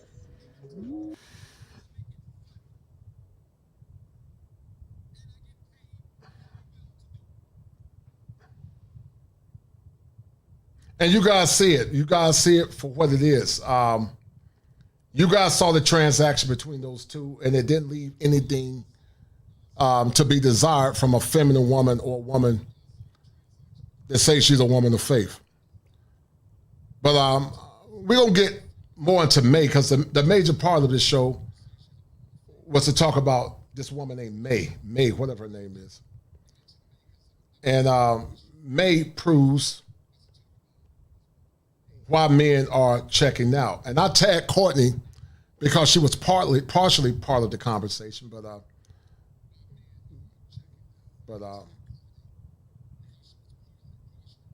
just like I tagged Obsidian. But anyway, on to more productive things, guys. In the world is going on here? Never heard of gender wars. I don't know anything about black men and black women and baby mamas and all this other stuff. And shout out to Dr. Thunder. I was like, whoa. And to defend myself, I have to say part of that is because I grew up in a very white environment and in a more upscale kind of environment. And a lot of the stuff I'd never heard of. And so I was, it seems to me a lot of the conversation, it delves into a lot of, like, in my opinion, lower class issues. And I became curious because it was so unfamiliar to me. And so I listened, and then I started reacting. And then I started getting outraged because I'm like, this doesn't make sense. That doesn't make sense. What in the world? What are these people talking about? I was in another world I just didn't belong in. And so it wasn't for me to assert my opinion. It's for me to stay out. And I regret not doing that. I should have never been there. There's people around me like me. Shout out to my man, Troy. He sent me for the 10 for the cash out. Shout out to my man Troy for the $10 cash out. And also shout out to my man Money Man Mark for the 20. And that's a deal, right? Thank you, guys. That's a bet, right? That's a deal, right? That's a deal, right? That's a bet, right? That's a deal, right? That's a deal, right? Got 5 on it.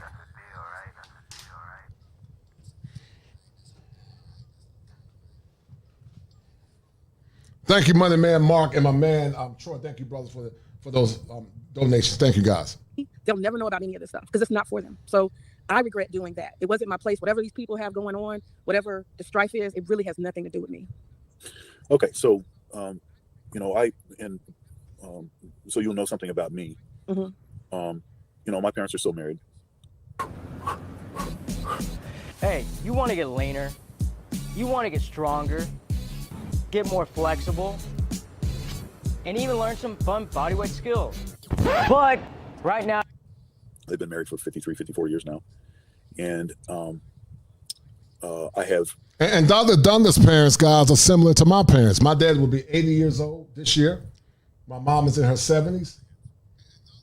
And Dr. Dunder is part of what the world was years ago. But the world is turned upside down. Because let me tell you something, guys. I would never tolerate the typical modern woman to be my wife. Because trust and believe, take away my professional credentials. If her ass got out of line and she was my woman, she would be gone expeditiously. I don't tolerate disrespect from a man, but I sure as hell don't tolerate disrespect from a woman. I'm not talking as a professional now. I'm talking as a man. And this kind of disrespect that you see is a suppression and the minimization of masculinity. Because when I was in Brazil, other men didn't go through the nonsense that we're going through. And what you're understanding, guys, the reason why men are getting their passports, many men guys are frustrated. And they're frustrated and they're beginning to travel abroad. When you date a woman and she may be a potential wife, it's a competition thing all the way. I can't take it no more. They feel propped up because they feel more beholden to the government. And then their man comes second. That's why they figure that they're strong, independent, don't need no man because they have the government. Because the men are failing us, to be honest. Guys thinking about themselves and they'll think about you after you react. You don't hear anything about being good wives and all this other stuff. What you hear is you strong and you independent. You can do it on your own.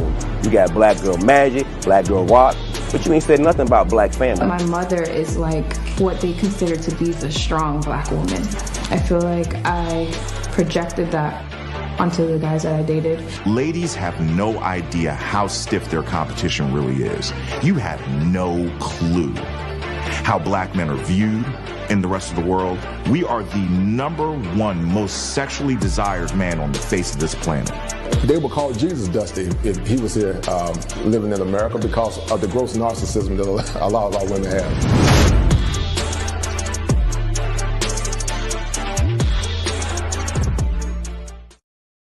Guys, that's why men like Al Grease, myself, and other black men are having these conversations because black men are frustrated. I think I heard Courtney say, guys, in the past, that black men hate black women. And I tagged her intentionally because I wanted to convey to her, in conjunction with May, that black men don't hate black women. Dennis Sperling, shout out to Dennis Sperling. Dennis Sperling loves black women to the point that Dennis Sperling is a certified simp. But the lie called love and the making of Dennis Sperling the simp. What does that mean? Hey, man, look, man, love is a 4-letter word, man. It's a 4-letter word. Look, man, look, here's the thing, baby. I hope that my sons grow up and fall in love. I hope they get all the, the butterfly. I hope, man, I hope. No, they don't need to fall in love, then. No, man. I hope that they get the pleasure of falling in love. And if they get their hearts broken, that's okay. That's part of the human experience. I don't want to limit them. You see what I'm saying? I had love. It's that young, oh my God, it's a wonderful thing. It's pain. Yeah, shout out my man Dennis. That's my homie. Dennis, the big homie. But Dennis is a certified simp. Dennis said he loved his woman. And I love Dennis. But I told Dennis, I don't believe that men should fall in love. And I love Dennis, and I know what he's talking about. But falling in love is dangerous for a man. You can love your woman within reason. But I don't believe in falling in love because I've seen so many men become broken when they fall in love. You should only fall in love with God, your purpose, and then your woman. Because see, when 80 to 90% of divorce is initiated by women for whatever reason, no fault divorce, what does it profit a man to fall in love and she end up divorcing you because she say, I'm not happy? It doesn't make any sense, man. And that's why I tell you, men, to fall in love with your creator, with the creator first. Fall in love with your purpose as a man and bring your woman on as a cheerleader to help push you forward. Because the modern woman, sadly, Western women, and it supersedes color, has not more or less proven herself to be worthy of a ring, nonetheless protection. And that's why I tell men not to fall in love, because many of them have been so damaged by other men, sadly, that they don't have anything else to give to you. In their latter years, they want you to be the stimulus package. But to the good men that have done the work, the good men that made good choices, you deserve better. And I extol you. I exonerate you, and I ask that you do what's best for yourself. Because to the women that have boys, you won't want your boys to take the deals that some of these modern women are asking these men to take. They're bad deals. And shout out to my man, Peaceful Life. He talked about a condition called relationship capitalism. But the modern woman, guys, has become a relationship socialist. She believes that everything is free and everybody deserves to get expenditures without putting in the work. And that's not consistent with a free market economy. And I created another term, and I say it in jest, called 304 inflation or hoflation. And it basically means that 304s has tried to dictate the market and tell you what the market should be. Imagine if a subpar seller is telling you that you should pay full price for a house that got roaches, mold, mildew, holes in the wall, yard not cut, and termites, and they say if you don't pay full price, you're not a real man. It doesn't even make sense, guys. And that's why I tell you men to do what's best for yourself, because at the end of the day, this is your life. You only live one time, and it's consistent with what's called the right to self-determination. Hold tight, guys.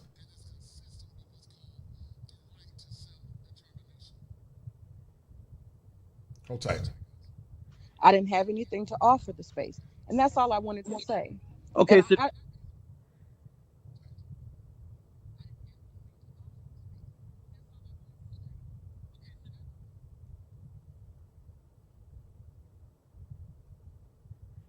right, let me hit this. Siblings, all of us are, successful. One of my sister's a psychiatrist, and my older brother is a computer security software designer and developer and like this. And then my younger brother is a military guy, and all of us are married, and all of us have kids, and all of us have a particular perspective on marriage that is unusual for Black folks, because we know the usual situation for Black folks is 75% of us are born out of wedlock, and there's a great deal of parental alienation that goes on for a variety of reasons.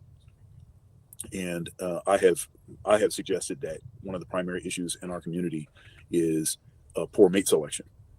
Now, sure, a guy can choose a bad mate, but women control the access to sex. So if a woman says no, and as in the animal kingdom. And Dr. Dunner is right. Dr. Dunner, come through, man. You did a great job with meh. But the sad thing is, guys, the modern woman has not been taught to be a wife. She does not deserve the covering and the protection of a man, sadly. And that's why I tell men to do what they want to do and do what's best for them, because many have not proven themselves worthy to be covered by a good, righteous Black man. Doc, you can come through if you need to, brother. the female is in charge of saying yes or no, and the female says no to almost everybody, and that's actually what controls the sort of quality of the folks that appear in the next generation. But in our community, in particular, the women have done a poor job of saying no, and they've been saying yes to the quality of folks, a low quality of folks, we'll say, but a small percentage, but then casting their bad experiences with this low quality person, casting the opinion that they have about them upon all black men, suggesting that all black men are like these, and I don't like the Pookie and educated lame. And Dr. Thunder is correct. It's a byproduct called overgeneralization. It's overgeneralization, as I said earlier, and it's either generalization or overgeneralization. Generalization is when it happens in general. In general, you're talking about you're talking about the average. Normally, the average is in general, and when something is average, many times it's standard deviations from the mean. But in general, but overgeneralization, many times people say all black men are this way, and it's unfair to use a percentage of black men to make them represent the populace of all black men, and it's not based in reality. Sort of framing. However, it's useful because everybody kind of understands what we're saying. So the educated lane is left out, but is also characterized the same way that the Pookie is characterized. That's a real problem. If you want to fix the black community, then you have to fix that issue. And the real and probably only way to really fix that problem is for the women to talk to other women and to hold other women accountable. And really what men say on these issues is really of no impact. It's not really going to cause women to do anything differently. It's going to be when the women decide, you know what, this is a hot mess, we need to do better, and they force other women to change. That's really going to be the only thing that actually fixes this issue. Now, to your point about being in a bubble, you said something on the thing with on BGS's the interview, the talk that you guys had. What was it, yesterday or the day before yesterday? Yeah. You said that you're in a bubble and that you didn't really know the research associated with a lot of these behaviors. BGS brought up the tango pathology, and I've done videos talking about how a lot of this sort of ratchet culture and behavior. What's different about our community is all of these sort of low class sort of behaviors are being exhibited by everyone. It's being exhibited by folks that are millionaires, folks that are six-figure earners. The culture is sort of this toxic, poisonous thing, aspects of it that seem to pollute and create these. And Doc is right. Toxic culture has become the norm now. There was a time that toxic culture was a fraction of the broader culture, but toxic culture has become the norm. It's becoming the norm, sadly. It's becoming the norm. And it's a problem. Because, see, when other women try to call out the ratchets and this toxic malaise, those women are shamed into silence because those women do not exude feminine virtue. They exude the behavior of a hyena.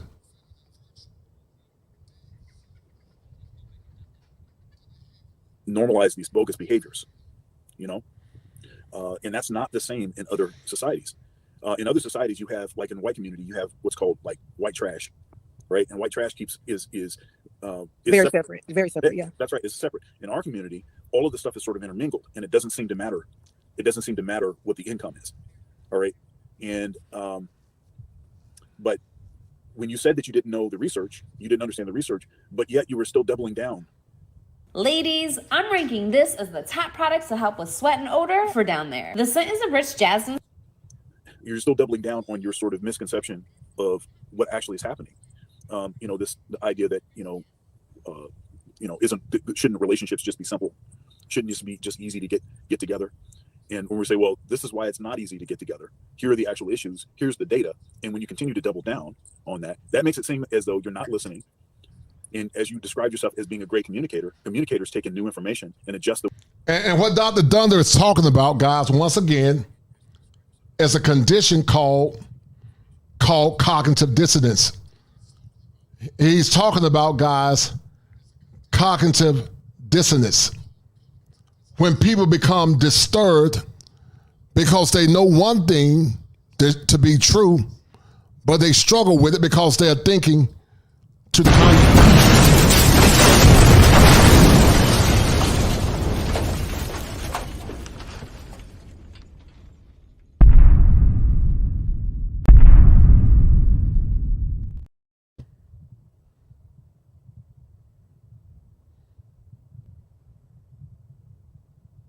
The way that they talk based on that new information. You did not do that. Even when you got to the point where you apologized, at the end of the conversation, you were still saying all the same stuff, which showed me that you weren't really listening. And that's not, great communicators listen. They're not just good at articulating their opinions. They're also listen to other people's opinions and allow those opinions to intermingle, and that information to intermingle with their own biases to hopefully actually make them more open and more aware of the nature of reality. So I've said a lot of things. Yeah. You can jump in anywhere you'd like to and say whatever you want to. I don't want this to seem to be confrontational or anything, but I'm just. No. Shout out to my man Jamari81 for the $5 super sticker. Thank you, sir.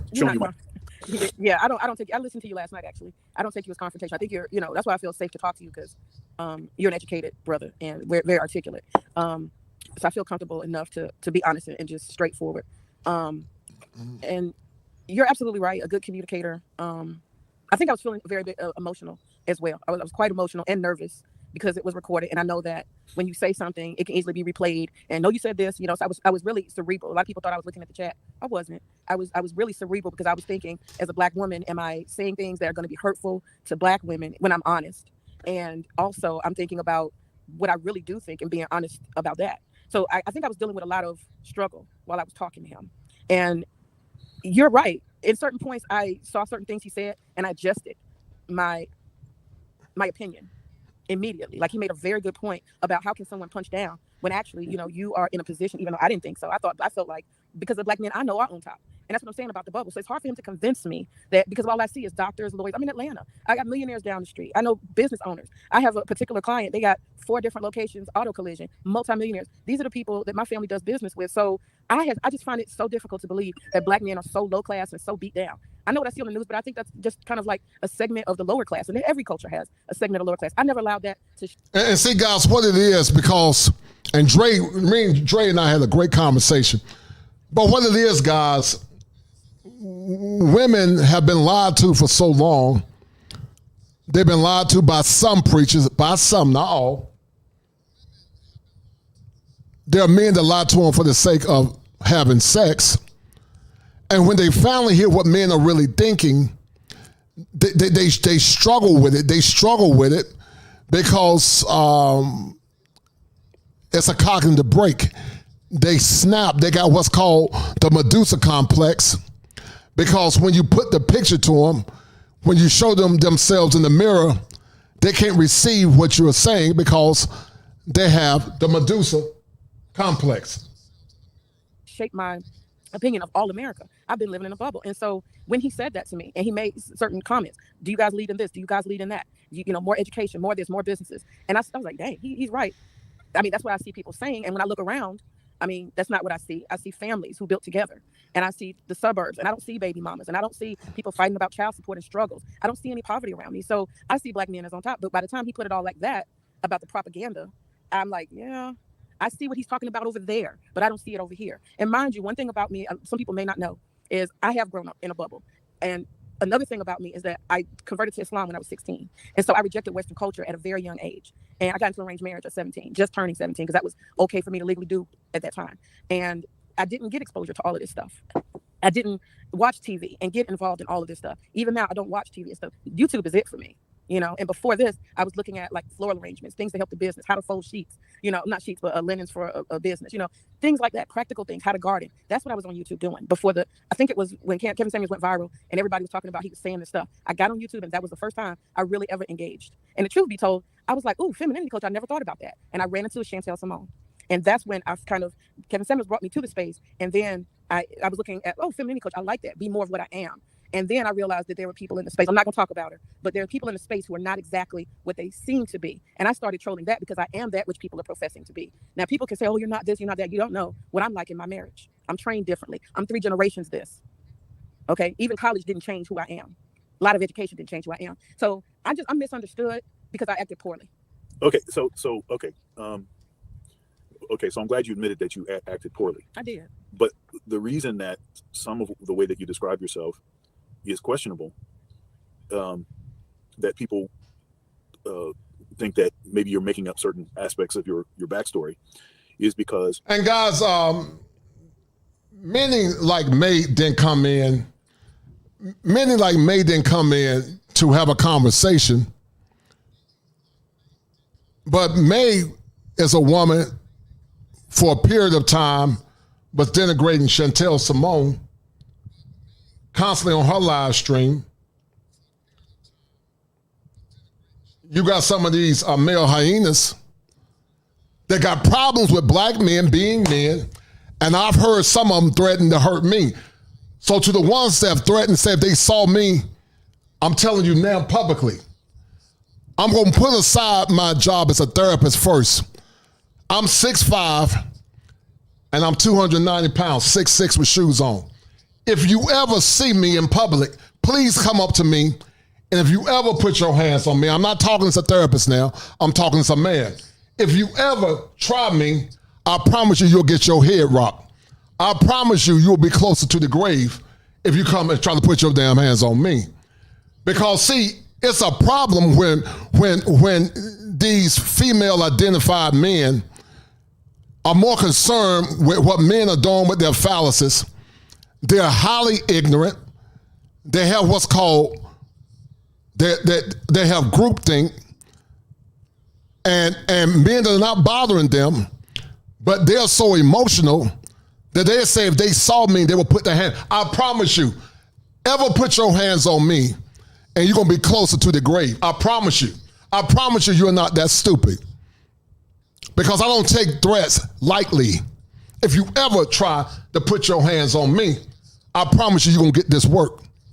Because see, you take my credentials as an educated man as being a sucker, but I'm a man first. I worked in law enforcement before I became a therapist. And just like I had to jack up some people back then, you put your hands on me now and you'll still get damn jacked up. So you know who you are. Just don't ever be stupid. Don't ever slip if you see me in person. Don't ever slip. Don't ever slip. Because I've never seen a generation of men that got problems with men traveling, got problems with men putting their phallus somewhere. You've never disrespected these goofballs. You've never said nothing to them. But they're so wrapped up in their feminine emotions that they want to either castigate you, try to mess up your livelihood. But these are the same jackasses that talk about the black family. These are the same jackasses that talk about black families. But you'll try to mess a man's livelihood up. You'll try to mess up a black family where kids are doing good because your goofy ass don't like what somebody's saying. You're no different than the KKK. Because the KKK believed in suppressing the thought and the voice of black men. So you know who you are, but don't ever slip. And I'll leave it at that.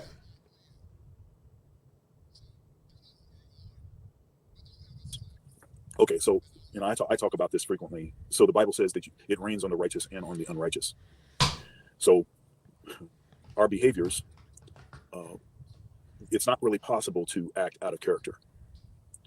Okay, because the rain, all it does is reveal who you actually are. We're spending 4 trillion hours a year on our phones. That's cash being left on the table. Mode Mobile has more than... Okay, so when you start making comments about people's deeds don't work and describe, black men as being dusty and all this kind of stuff, when you do that, and even in that very same, like on with Ed, for instance, I was in the chat and I was saying, what do you have to say about me? And you're right, Gregory Scotland.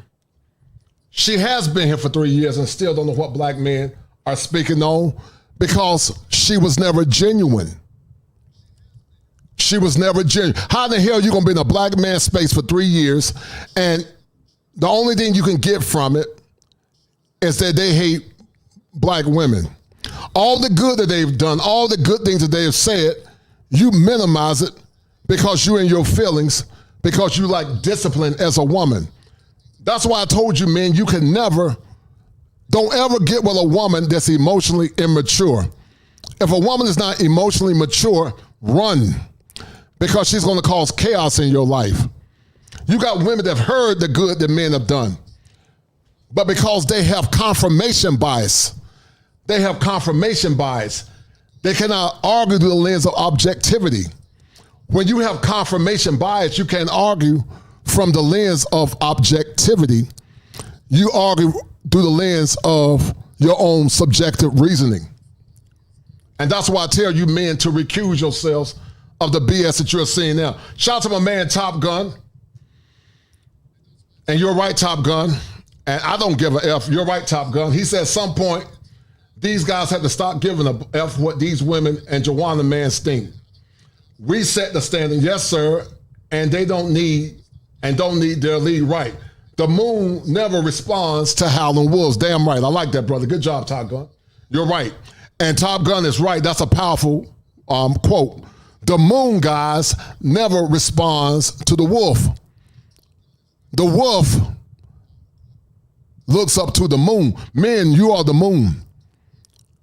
And you are the dictator of who you decide to marry.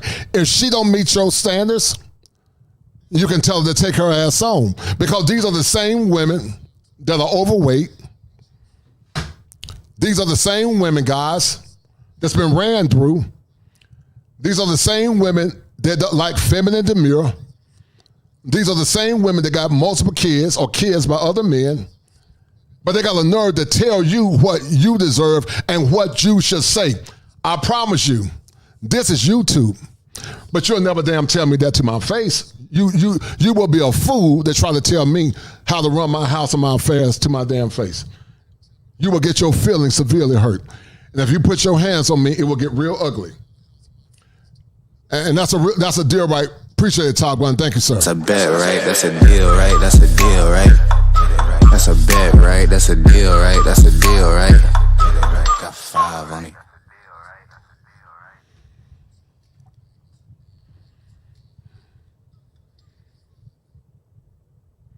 And you're right, Gregory. Some of these female content creators are totally disrespectful. Yes, totally. Yeah, this woman came into my chat because I had her name in a tag. And we all use tags.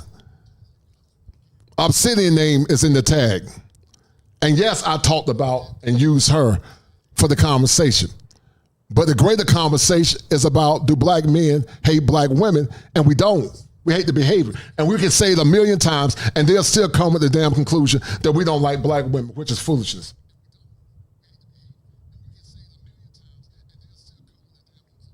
I'm married. Dr. Thunder is not just a clever marketing strategy for my channel. I actually have a doctorate. I'm a tenured professor at a major institution. I'm a father, very much involved in my son's life, and I come from a family that was the tradition. So, in your sort of general character assassination of the men in the space, you were willing to characterize us as being a bunch of basically incels, whatever. And even in your... And that's what this woman, May, has done. May, because she's highly ignorant,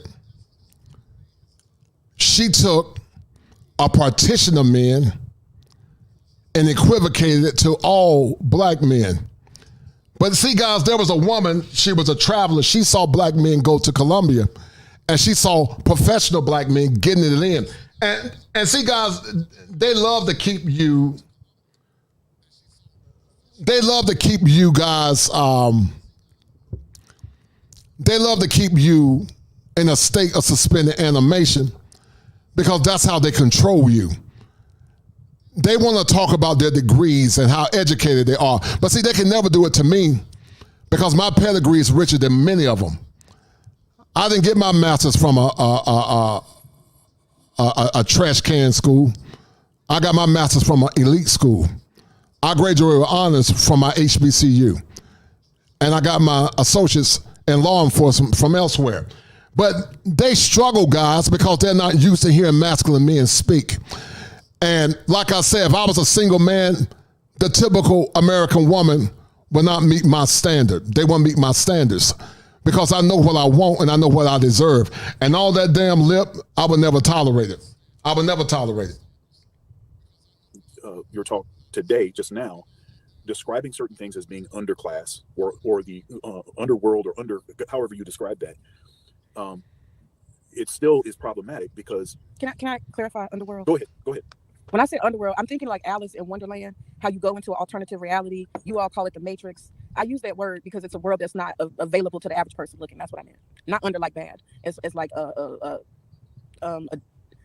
I don't know, the way you maybe you're taking it. That's not what I mean. I just mean it's alternative reality. That's what I'm saying. For me, it is. For me. Okay, that's fine, and I'm willing to take your word for it. But the reason that I think others have a challenge taking your word for certain things is it's a certain. It's the way that you describe things. It's how you describe them, not in just a one-time setting. It's over time. It's as people have experienced you several ways in name calling and characterizing, and even some of the things that you have said that sound like straight divester talk.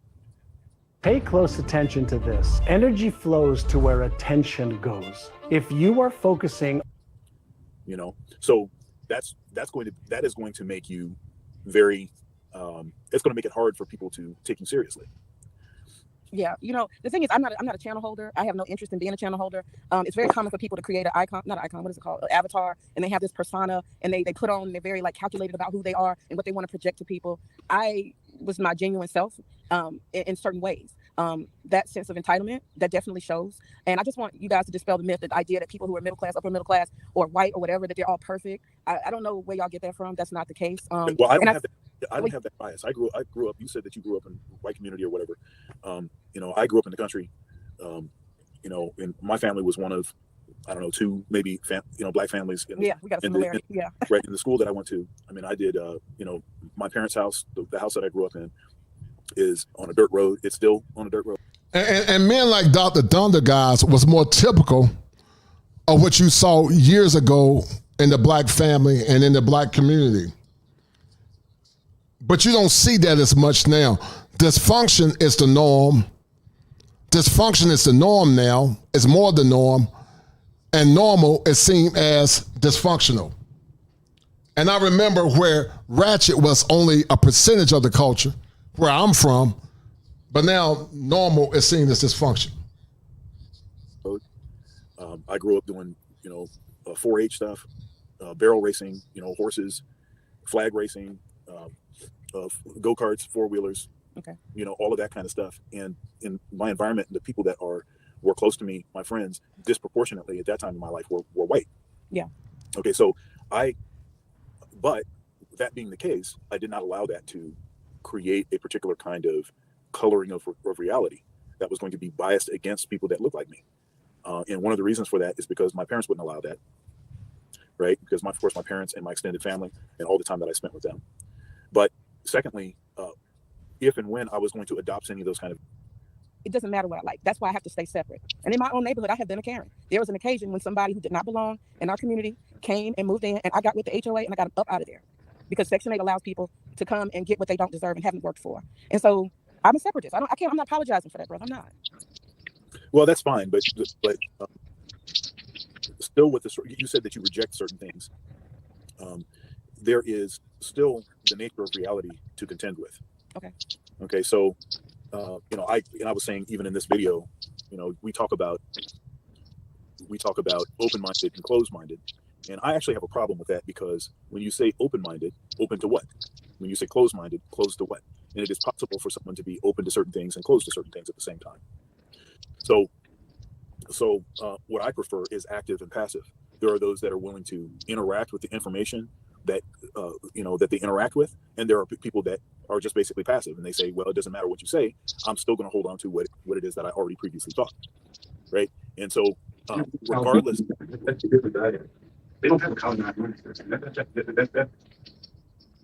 Hey, wait a minute. I'm not sure what happened there. I haven't said anything. And guys, this is part of the conversation, but it's gonna start getting interesting as you notice how May interacts with some of these brothers. Hold tight. Only to basically say something that you had preloaded or something, some view that you already held. That's not actual communication. So I'm a musician, and in particular, my research and my expertise is focused on improvisation. Okay, so I have a book out, actually. I published a book called How to Improvise Over Chord Changes, and it's published by the largest music publisher. And improvisation is described as being spontaneous composition, right? And I use a lot of language metaphors when I'm talking to students about developing their improvisation skills. So I talk about communication quite a bit. So for instance, if say for instance, if one of the musicians takes an improvised solo, and then someone else takes a solo after them, if the next person that takes the solo does not reference anything that the previous person said in a way that shows that they understood what it was that was being said, they understood it well enough to be able to manipulate it in a way to incorporate it with whatever their present skill set is, right? And then say something meaningful. Watch him feel the 4 stages of waking up early. First taste of early bird. Smells good. Everyone reacts to drinking early bird for the first. Say something that perhaps can showcase some of their virtuosity, some of their skills, but also that acknowledges, that references what it was that was previously played. If they don't do that, then it's basically. And guys, the major problem is that many don't understand what men want. They don't understand why men came to these spaces. They came to these spaces from a place of hurt, some trying to find answers to, and trying to confirm if they weren't crazy. A narcissist will always gaslight you, and why most narcissists are men when it comes down to the diagnostic criteria. Many men thought they were crazy when they know the behavior of the woman they were dealing with was pronounced, but they tried to minimize it, or they thought that they were crazy. And that's why they came to these spaces, guys. What I describe as being musical masturbation, right? So one person just says, okay, well, I'm gonna get all my stuff out. And then the other person says, okay, now I'm gonna get all my stuff out. And there's no actual communication. So yeah. What I saw was BGS was trying to get you to admit certain things, and I think at times was successful. But what you ended up doing is, rather than actually taking in what it was that he was saying, you just basically jumped back to what it was that your preconceived notions were, and that's not the same as. You wanted a conversion. All of you wanted a conversion. No. Conversion. No. That's not the case. I'm fine with people disagreeing, but when they disagree, they need to be able to incorporate what it is that I'm saying into their disagreement, because that actually illustrates that they're actually understanding what it is that I'm saying, right? It's not so it's like kind of like this political pundit thing, and this I think is an issue that we have generally in our society, where you have these talking heads. We'll say you have a Democrat and you have a Republican, and they both have these canned statements that they're going to say, and they need to stay on code. They just say these canned statements, right? And it's almost as if they're not even listening to the other person, what they're saying. Shout out to Dr. Thunder, and Dr. Thunder is right. How can you say you love a man where you would rather a man stay on code and suffer in trauma instead of telling what's bothering him? Many times, guys, you hear women say that men need to talk more and they need to share their emotions. But when men do talk more, when men do share their emotions, it's always met on deaf ears. It's always minimized because it doesn't meet their narrative as a woman. And we know it's not all women. Shout out to my dear sister, Take Heed to the Message. It's good sisters like her, good sisters like Take Heed to the Message, Ong Wong, that I respect. There's a remnant of women just like this sister, but even this sister, when she do try to tell the truth, they silence and suppress her. And so to these fools that talk about a greater community, how can you have a community where logical, sound, traditional women do speak, and they won't take heed to the message because they will rather be right instead of hearing the truth. And that's a problem, guys. And you're right, Quiet Storm. I'm glad that these shows provide therapy for you, the Quiet Storm. It's an honor and a pleasure for me and the other brothers to give you guys comprehensive game and insight, because I know these shows are helping, because when I talk to men as patients, a lot of the things you men are going through, many men are going through it, white men and black men. It's not a white man thing, it's a black man, a white or black man's thing, it's an American man thing. But when you have these fools come on and try to tell us how to think and say, I got a problem with it, because you should never want anyone to suffer in silence. But when it comes down to the suffering of a woman, everybody is all ears. But when it comes down to the suffering of a man, just man up and deal with it. Saying, okay. Right? So there's canned statements. And then here's the evidence that they're not really listening. Say, for instance, 2 days ago, they appear on one show. The other perspective, they actually make some good points. And they should have caused them to have to reevaluate certain ways, at least, that they frame their positions. But the next time that they appear on a show, they say exactly the same canned stuff. That shows that they were not really listening. They were not active participants. They were not active listeners. Right? You want to liken listening to conversion. That's my honest opinion of what you just said. You don't listen to me until you believe what I believe, and I don't think that way. And I think also you guys got to realize. Charles, my man, Top Gun for the $2. He said, "Do you need me and Lulu Bean to put in some work?" No, man, it's lightweight for me, brother. I can handle it. Hello, lucky person. You got the number right, because you are talking to Kid a Dynamite. Pure Dynamite. I went with what BGS wanted to do, which is me come up, because he said I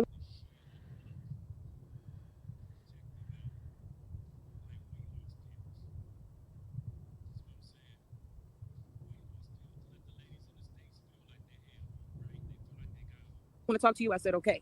Free drone. As of this morning, there are still a few left. We're giving away our $79 tactical recon. Because I think people are cowards on the internet. I think that's cowardly not to just talk to people if they're willing to talk to you. And that's not something that I would just be like, oh, I'm gonna run away.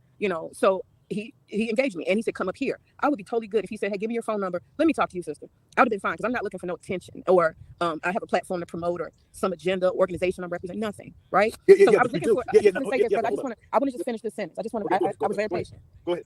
Okay, so I didn't come with stats. I didn't come prepared. I want everybody to understand it was a spontaneous conversation that popped up between a troll and a man who is seen as a leader in a space. That's what happened. So the expectations that I'm supposed to have all these numbers prepared, I have reports and books and all this stuff to back up. That's not what I was doing, because I didn't even know I was going to have that conversation. So the expectation that I would be able to sit there and defend and recite back some data and all that stuff, as I said before, all I was looking at was 90% of the manosphere has very surface and base. So-and-so's dressing like a hoe. So-and-so shot somebody. Look at this black woman. It was always just a lot of complaints, and that's what I was responding to. And like I said, until I got to BGS, I had never heard of anybody really. I mean, these random people throw out some old random stats sometimes, but he actually has a science and a whole world built around all of this. I had not seen that before him. But what that tells me is that you haven't been paying attention, because he is not the only one that approaches it that way. I said what I was exposed to. No, that's fine. But you also characterize the space as being 90% surface. Okay, so what I'm saying is that is not true. Okay, and the space is very diverse. There's all kinds of different perspectives and different approaches, and certainly there are folks that are using the space primarily as an opportunity to vent. Now, and that's exactly what I see, brother. Mostly, I've responded to a lot of venting and complaining. That's mostly what I have seen. Most of the larger channel holders, like I think Angry Man, I don't watch him a lot, but it's just a lot of emotional anger and frustration and complaining about something people don't want. And that's but I also think that's a mischaracterization of I'm telling you what totality. I saw, brother. Okay, I understand, but I think it's a mischaracterization of the totality of Angry Man's content. I think you have to listen to more than just a little bit to be able to characterize it. Shout out to my man Gregory Scotland for the 5. Gregory Scotland always showing love. He said Dr. Umar and Courtney's community building ideas seem even more foolish now. And that's Dynamite. I agree with you. Thank you, sir. Appreciate it. You got the number right, because you are talking to Kid a Dynamite. Pure Dynamite. As just being venting and complaining. That's not. I don't think that's not just that. Let me correct it. Not just that, but the majority of it is that. That's what I saw a lot of with most people. There's a percentage of them that have some little stuff that I think is maybe factual based. But like I know as a person who's done graduate school and done research, like I know statistics are a funny thing. We can make them skew and read them however we want. So I'm not a person who is going to, because I know what I know on that level.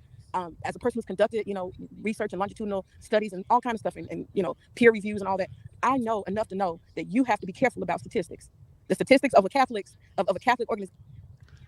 We're gonna move this up a little bit, guys. Hold on.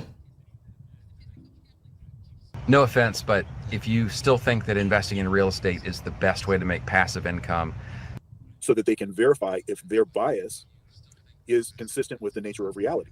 And when they discover that it is not consistent with the nature of reality, then they can make adjustments, right? So citing that you are from a bubble is actually not a particularly effective way to excuse many of the general assessments that you've been making.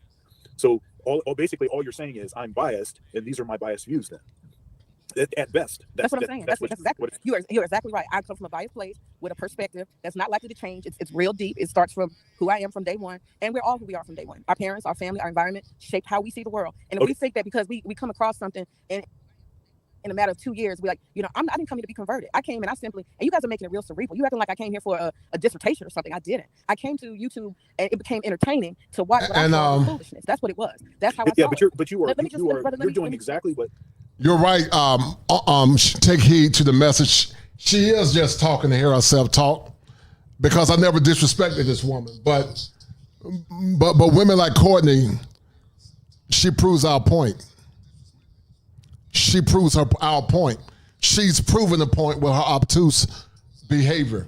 She's proven my point, because she did not demonstrate a level or a modicum of feminine demurrer. As ignorant as it sounds, all content creators tag people as part of content creation.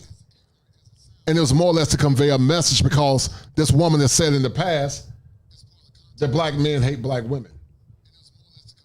Let me just finish. No, wait a minute. Okay. Now I think I've been generous with allowing you to speak, but now I'm just telling you that it was not cerebral. You're assuming I was very cerebral and I came here with da in mind, and I had some mission. I did not, and I just want y'all to understand I'm not assuming that at all. Let me just be clear. I came in the space and I saw what I felt was foolishness, and I simply responded to it. And it wasn't cerebral. It wasn't deep. I wasn't trying to be educated and over intelligent, and I wasn't doing a dissertation. I simply said that doesn't make sense. Oh, that's crazy. That's ridiculous. And where did all those ideas and opinions come from? They came from me and being in my bubble. And if people don't like that, I feel like I'm in a bubble. And people tell me all the time, you live in Atlanta, in a black city, around certain people. You got to understand, you're not seeing what the rest of America sees. I accept that. I'm not using the bubble as an excuse. I'm telling you from where I was coming from when I came into the space. That's all. Yeah, but you're still Doctor, I think we got to give the lady a break, though. I feel so weird siding with a woman. I don't do this, but I will say we have to give her a break. And in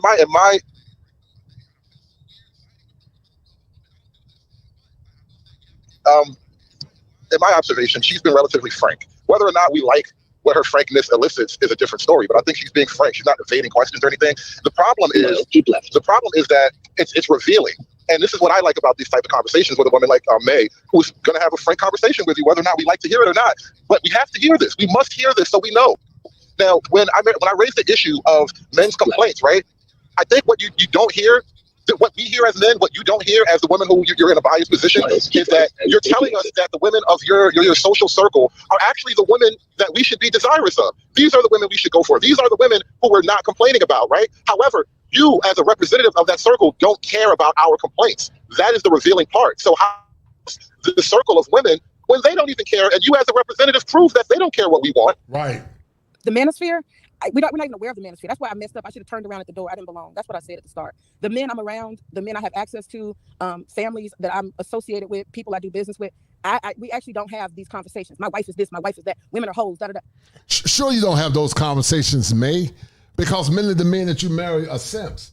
And they follow code, just like you said, woman. You said they stay on code. But you should be ashamed of yourself, because once again, when men are hearing the conversation, when you're hearing the conversation of men, you should hear it to try to understand. But you, like so many, don't listen to understand. You listen only to respond. And that's cognitive dissonance, to say the least. These men are not saying that they're married. I'm around a lot. My neighborhood is an old, established black community, upper middle class, professional black community. Everybody is pretty boring. We're very boring people. And we don't, even if we had some drama, guess what? Code is you don't talk about it. You heard, hold up. So if there are men suffering and they're mad. Hold on. You heard what this woman just said? She said code is you don't talk about it. But imagine if a woman was going through her pain Imagine if a woman was suffering in silence. These are the same women that say men need to go to therapy. These are the same women that say men need to talk. But when men do talk in circles, they're not used to hearing men talk like they talk in a barbershop, and it leaves them in a state of being flummoxed because they're not used to it. But this is consistent with group therapy. Group therapy is part of emoting, which is a catharsis. Group therapy is part of universality of brotherhood. Group therapy is also part of corrective recapitulation. It's all part of the process. And this gives men a type of therapy. It's unorthodox, but it's still therapy to say the least. And stuff, they're not aware of the manosphere, and because of the code, people keep facade is everything.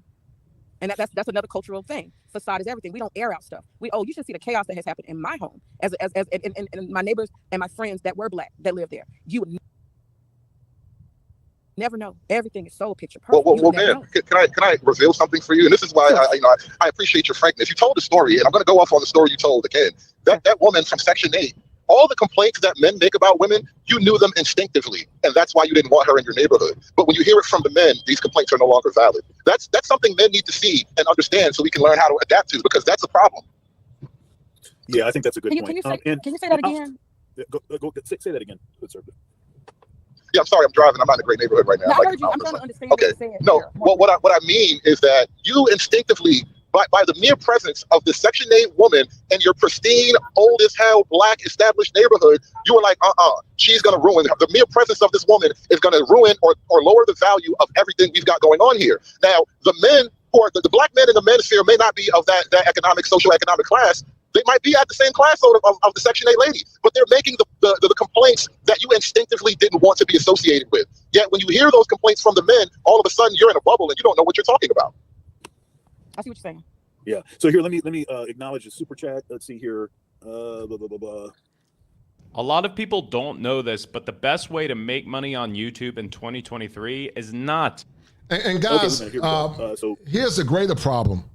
At the Black church in general, we know there's some good Black churches, but in general, if they were doing their part about teaching order, when Umar says Black men responsibility to teach these boys, no, it's not. It's the Black church. The church is the ecclesia. The church is the voice and the reason of God. But many in the church have not lived up to the mantle of the past of their predecessors and our ancestors. Churches have never been perfect, no more than mosques and synagogues. But the Black church was a beacon. It was the foundation that kept Black people alive. It was what kept Black folks in order. But you got so many pastors that are simps. You got so many of them laying up with the church members and the women. And you got so many of these dudes, some of these pastors sleeping with men, that they can't preach the objective truth because they'll get their coattails turned. But it's the church's responsibility to teach these wayward women and these weak men. But see, I try to be balanced, guys, in these shows.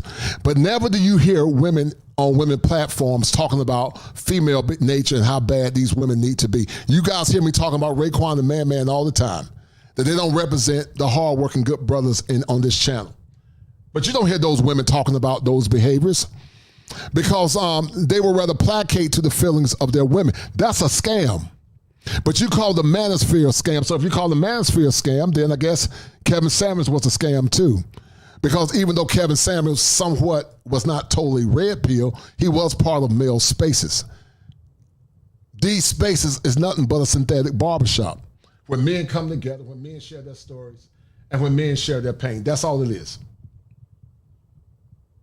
So Andre 416, ask her if her husband is okay or aware of her being online arguing, etc., especially if she's Muslim. Okay, now she said that she's not Muslim. Not Muslim, no. And then VVVX, I know that's not how to say that. Gaslighting, strongman, uppity, disingenuous, and clueless. $10. Can't win. You can't win. Even when you're honest, you can't win. I learned that. I learned that in the space. Don't. You can't win. Don't interrupt the reading of the super chats, please. Oh, okay. I'm sorry. And then the ruthless, heartless revelator RHR $5 says she is entitled to her opinion. If she feels the way she feels, then this should be the end of the conversation. And interesting. And then one more here, $5 from True Hype saying, long time, first time, respect to the good doctor, and the discussion is on point. Now, okay, so let me just say that the heart of my issue is the heart of my issue with you, May, is you are speaking from a biased perspective, which is fine, but you seem to think that your biased perspective is more valid in the way that you communicate than other people's biased perspective. Okay. Mm-hmm. And the problem with that is that no valuable conversation is going to take place. And so this is where this gaslighting comes in, right? So I'm biased. I'm going to say my stuff, but I'm going to pretend that your stuff ain't nothing, and that I don't, and I can't relate with it based on whatever reasons I'm citing. It's gaslighting. I mean, you can call it whatever you want to call it. I mean, that's the one thing I did learn about the manosphere. The one thing I did learn, the only women who have any that they're good women are the women who just put anti female comments, and they say anti-female things. Those are the only ones. That's not true. No, that is true. And the reality is that no matter what a woman says, she's either shame, blaming, explaining, or she's full of crap. She's not logical. She's emotional. I've seen it, and the chat is just full of vileness. Oh, it's atrocious. And let me say this, brother. That's one of the things that's one of those things. I'm gonna be honest with you. The comments and the level of the men and the way they talk. That was one of the things that caused me to start being a troll. I didn't come in trolling anybody. I didn't come in acting. Yeah, but it brings the right, as I said earlier. Oh man, I just want to. Can I just finish? But it was never your right, May, to become a troll. If you didn't like what men were saying in male spaces, you should have entered and exit left.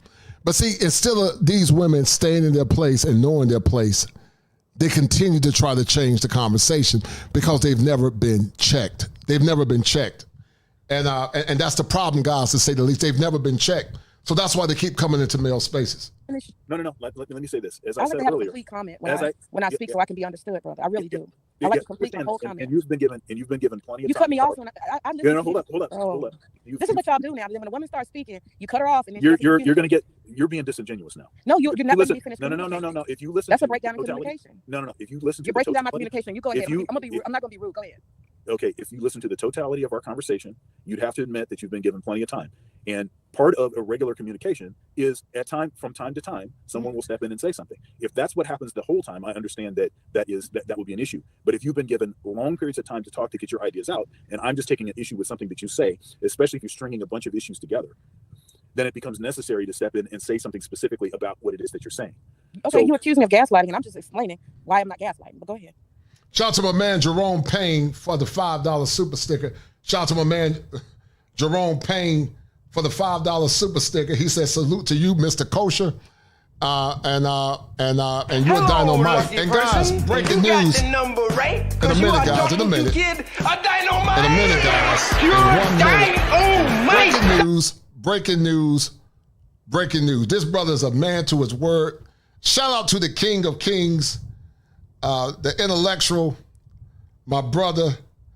Shout out to my man, Machismo TV and Salty Balls for the $300 cash out.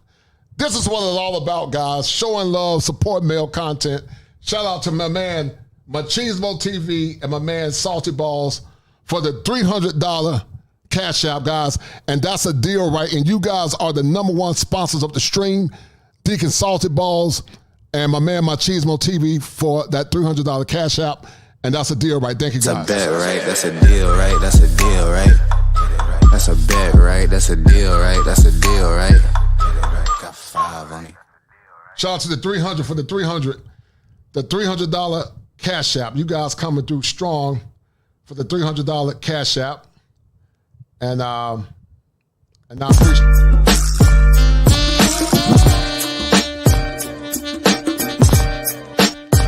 It's the money.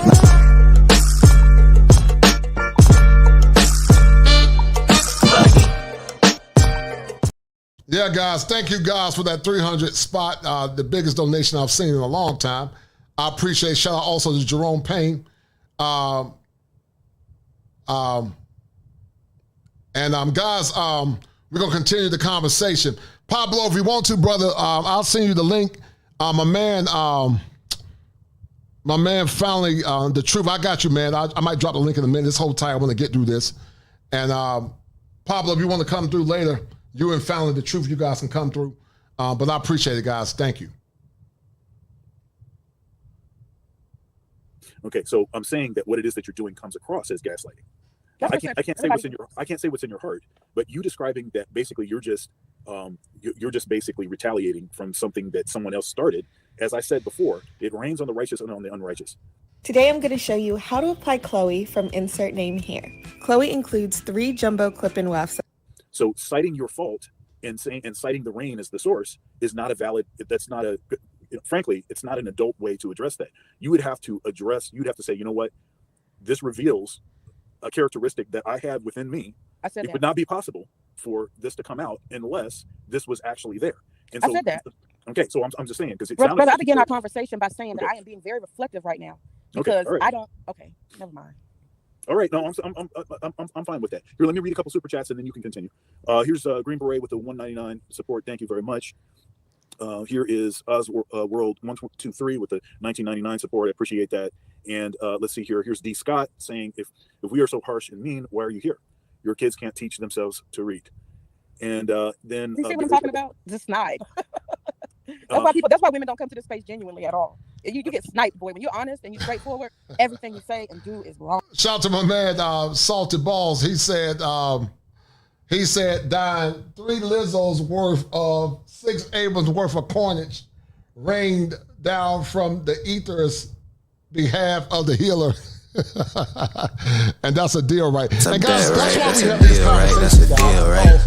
Women like men, right? That's a deal, right? That's a deal, right? Sadly, I'm disappointed in Courtney and women like Courtney, which proves people's point. They got the spirits, not always, but many times, they got the spirit of Aunt Esther. What did we do to her? You mean what did she do to us? She had the nerve to call us witches. And she was right. You 3 ugly witches.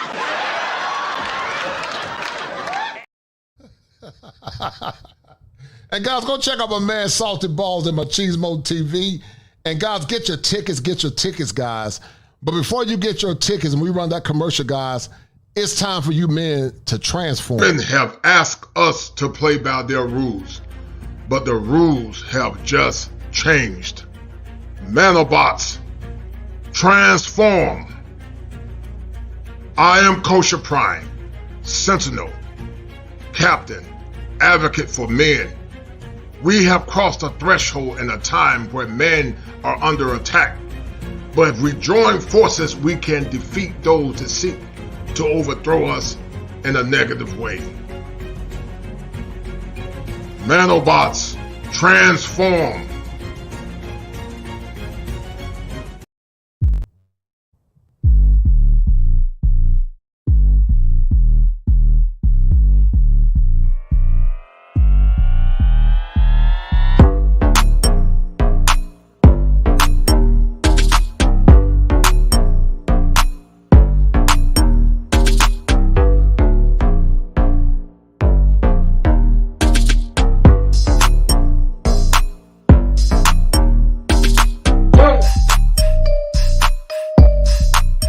Welcome to Machismo TV, the ultimate destination for modern men seeking to upgrade their lifestyle. Subscribe to Machismo TV and Saul T-Balls. We stream daily from 12 midnight to 8 a.m. Eastern Standard Time, the best male-centric content. Highlight reels without reviewing or providing any editorial bias to the content. We have done so much, with so little for so long, we are now qualified to do anything, with nothing. All right, guys, we're going to get back into it. Go check out Machismo TV, a type of male-centered content that's predicated like MTV. Go check them out. And we're going to keep listening to Doc and Mayor. There's no point of being a woman in this space.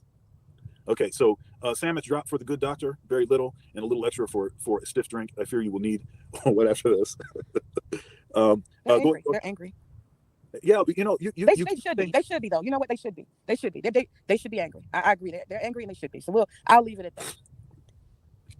Okay. Well, why don't you? When you say they should be, I'm curious. What do you mean by that? Why should we be angry? I'm just curious as to how you flesh that out. Conservative, you're not weak. Why not? I don't deny me anger. I want some anger. Let me get a slice of that pie. Okay, and then here, yeah, okay, $10 support. I'm not going to actually read that. But thank you for the support. Let's do this. Let's get some final comments. let's go to you first, Hood Conservative, and then I'm gonna give May the last comment. Oh, she left.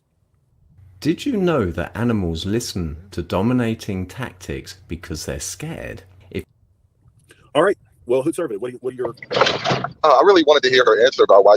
Juvenile, immature, and I'm not talking about regular black men. I'm talking about there are particular men who have very juvenile and vile things they say. I see them all the time. They might just be trolls too, but they just say really ugly stuff like I need a woman like I need a bicycle, and women aren't worth their juice. Just all these generalizations about not just black women, but women in general. And that's what I'm talking about. They should be angry because they will probably. But what May don't understand, when you make generalizations, you're saying on average. Is it wrong for these men to say in general that the typical American woman fits that criteria? It's sad to say that there are more women like what men talk about than men saying they have quality women that don't have the issues that men are talking about now. And that's why they get so angry and triggered, because they know what we're saying is true. When Jesus was in the earth, they didn't kill Jesus, delete Jesus because he was telling a lie. They deleted him because he was telling the truth, and they couldn't handle the truth. And anytime people attack you guys on a consistent basis, like this space is getting attacked, it means you're doing a good work. So keep up the good work, guys. Don't waver in your convictions. Stand firm. Not ever find a functional relationship. They should be angry when they behave like that. That's what I was talking about. All right. Well, there it is. Okay. Well, fair enough. I accept that answer. I suspected as much, but okay. Thank you. Yeah. All right. Let's see here. Jay Lyon, why don't you say your final comment here? My thing is,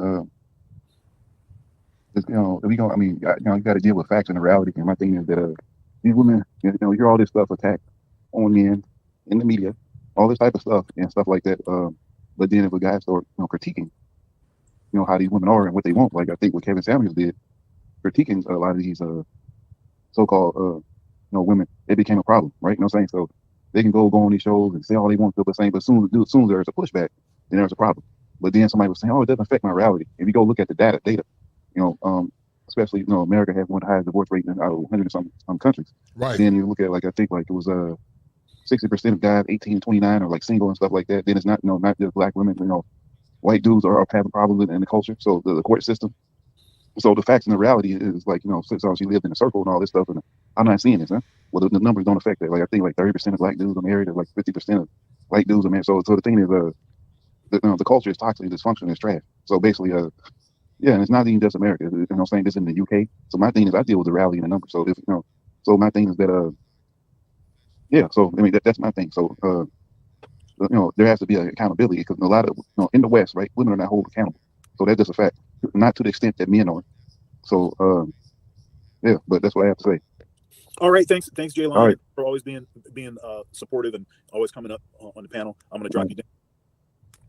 And I see. But Ruthless Heart Revelator is correct. Ask her about Cynthia G. Now that's anger especially against about aborting, deleting black male babies. But we never have those conversations. Where's the same vitriol from Courtney when she's invaded my space today and other men's spaces? But does she have the same animus for women like Cynthia G, Princella, and these other demented women that don't understand if you take away the progenitors, the contractors that built this world, then they wouldn't have the platforms to either spew lies or talk nonsense against men. Men created this world, the world that I benefit from and other men benefit from. And I stand firmly and say that I need men. I need mankind. If you take away men and their ingenuity, the women that talk trash about men, they would suffer. If you got every boy and every man and put him on a rocket ship and took him to planet Man, then many would suffer here because they don't have the blueprint, the tools, or the instructions to maintain infrastructure. But that's why I keep telling you, men, you have more power than you realize, and you don't reward bad behavior. You don't reward bad behavior of the typical modern woman. And I said typical. Are there some good sisters? Yes. But they're hard to find, in my opinion. See you, Marcus. Keep it 100. What do you have to say, man? What's going on, bro? The infamous. The infamous? Yeah. You a troublemaker. Am I? Yeah. Well, that means I'm doing my job. All right. So check this out. I came kind of late to the party. but I'm gonna say this. Shout out to Conservative, because some of the stuff that he said was very much on point. First of all, y'all know these females that we're talking about. Y'all don't like to deal with them. Okay? I've been around women a long time. Y'all see a chick like Lizzo dressed a certain way. Y'all will criticize her, but we can't. We can't say anything about any of these women that we and you have issues with. Black women have their own mommy issues and their own issues with each other that at any time you can voice and speak on and deal with. But at no time, under no circumstances, are we to speak on the issues that we have with Black women. Not only that, let's move on from that. The issues that we're talking about happen at every class level. So if it was easy to just avoid some hood shit so we don't have these problems, oh, then I'd go at dudes all day. Now, I go at dudes for dealing with obvious bad choices in women. But just like women would say, well, not every well-to-do appearing man, is you can't say that none of them are, abusers or this or that and whatever. You talk as if the women in your circle will tell you every negative thing that goes on in their relationships, or that every little nuance and intricacy that happens between them and the men that they deal with. You don't. They won't do that. They won't. You don't. So you saying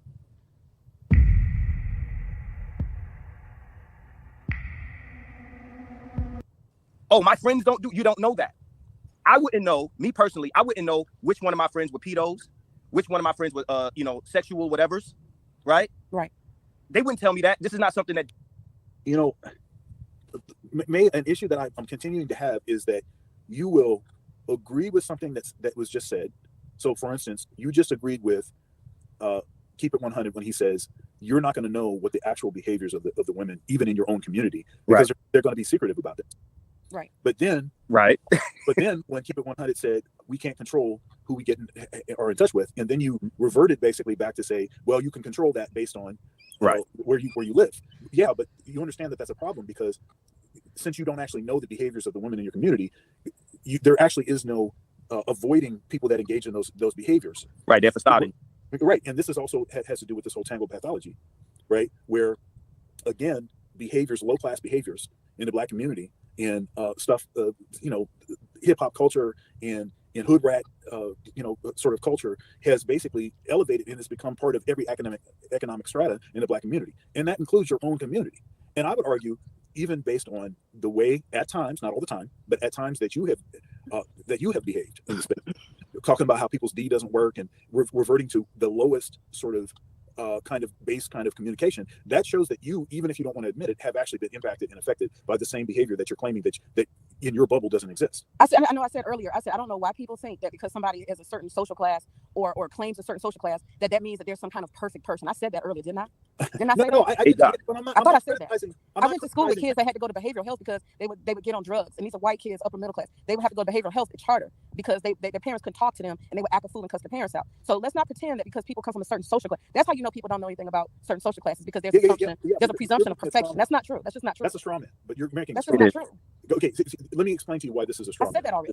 Hold up, but let me explain to you how this is a straw man. What you just said did not refute what I said. It was not related to what I said. Of course, people are sinful. Okay, people will tend to do wrong things, but the way they express their sin, as it were, obviously, in many cases, has been educated by their environment. Right. Hey.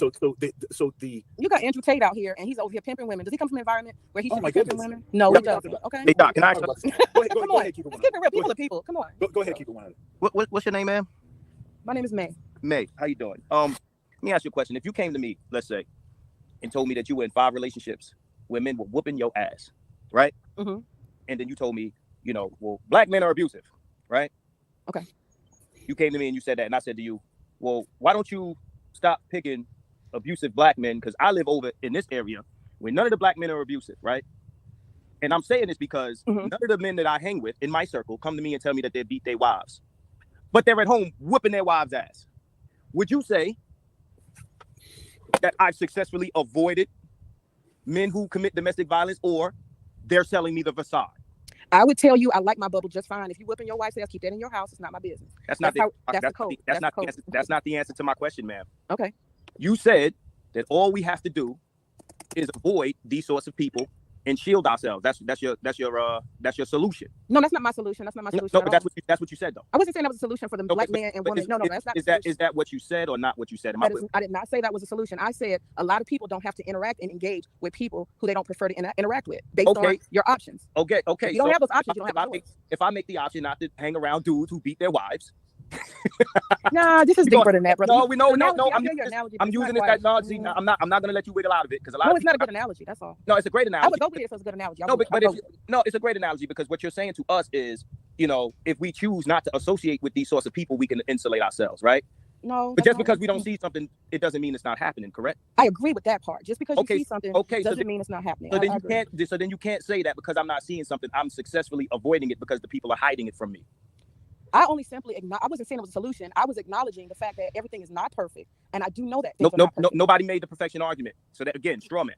Nobody made that argument. So stop saying perfection. Nobody here said perfection except you. Nobody's asking for perfection. What we're saying. Well, you should say, these problems don't exist. I'm not going to sit here and say just because people are a certain socioeconomic, background or environment that they don't have problems. You can call it perfect, whatever. I'm not saying that. We're not talking about socioeconomics. We're talking. I was. Okay. Well, what we're saying to you is our issues that we're talking about are cultural issues that cross class lines. Okay. So I began my point with this. Okay. So what you're saying exists in one area where the people are a certain class. What we're telling you is you're incorrect. And just because you don't see it happening where you are doesn't mean it's not happening where you are at whatever class level your people are. Bro, right? Hold on. I'm not done talking. You said you don't want to be interrupted. Okay, go ahead. So what I'm saying is don't pump your chest out like you have successfully avoided something by associating with a certain class level just because you don't see something happening. Just because you don't see your circle of friends treating men a certain way doesn't mean that they aren't, and it doesn't mean that those men that they're doing it to don't have these same issues and they're just not voicing it to you. I acknowledge that already, yeah. Okay, so then you can't follow that with something that contradicts what you just agreed with. And that's a checkmate, man. I mean, if that's what you're looking to score points, that's fine. No, I'm not scoring points. Yeah, don't do that.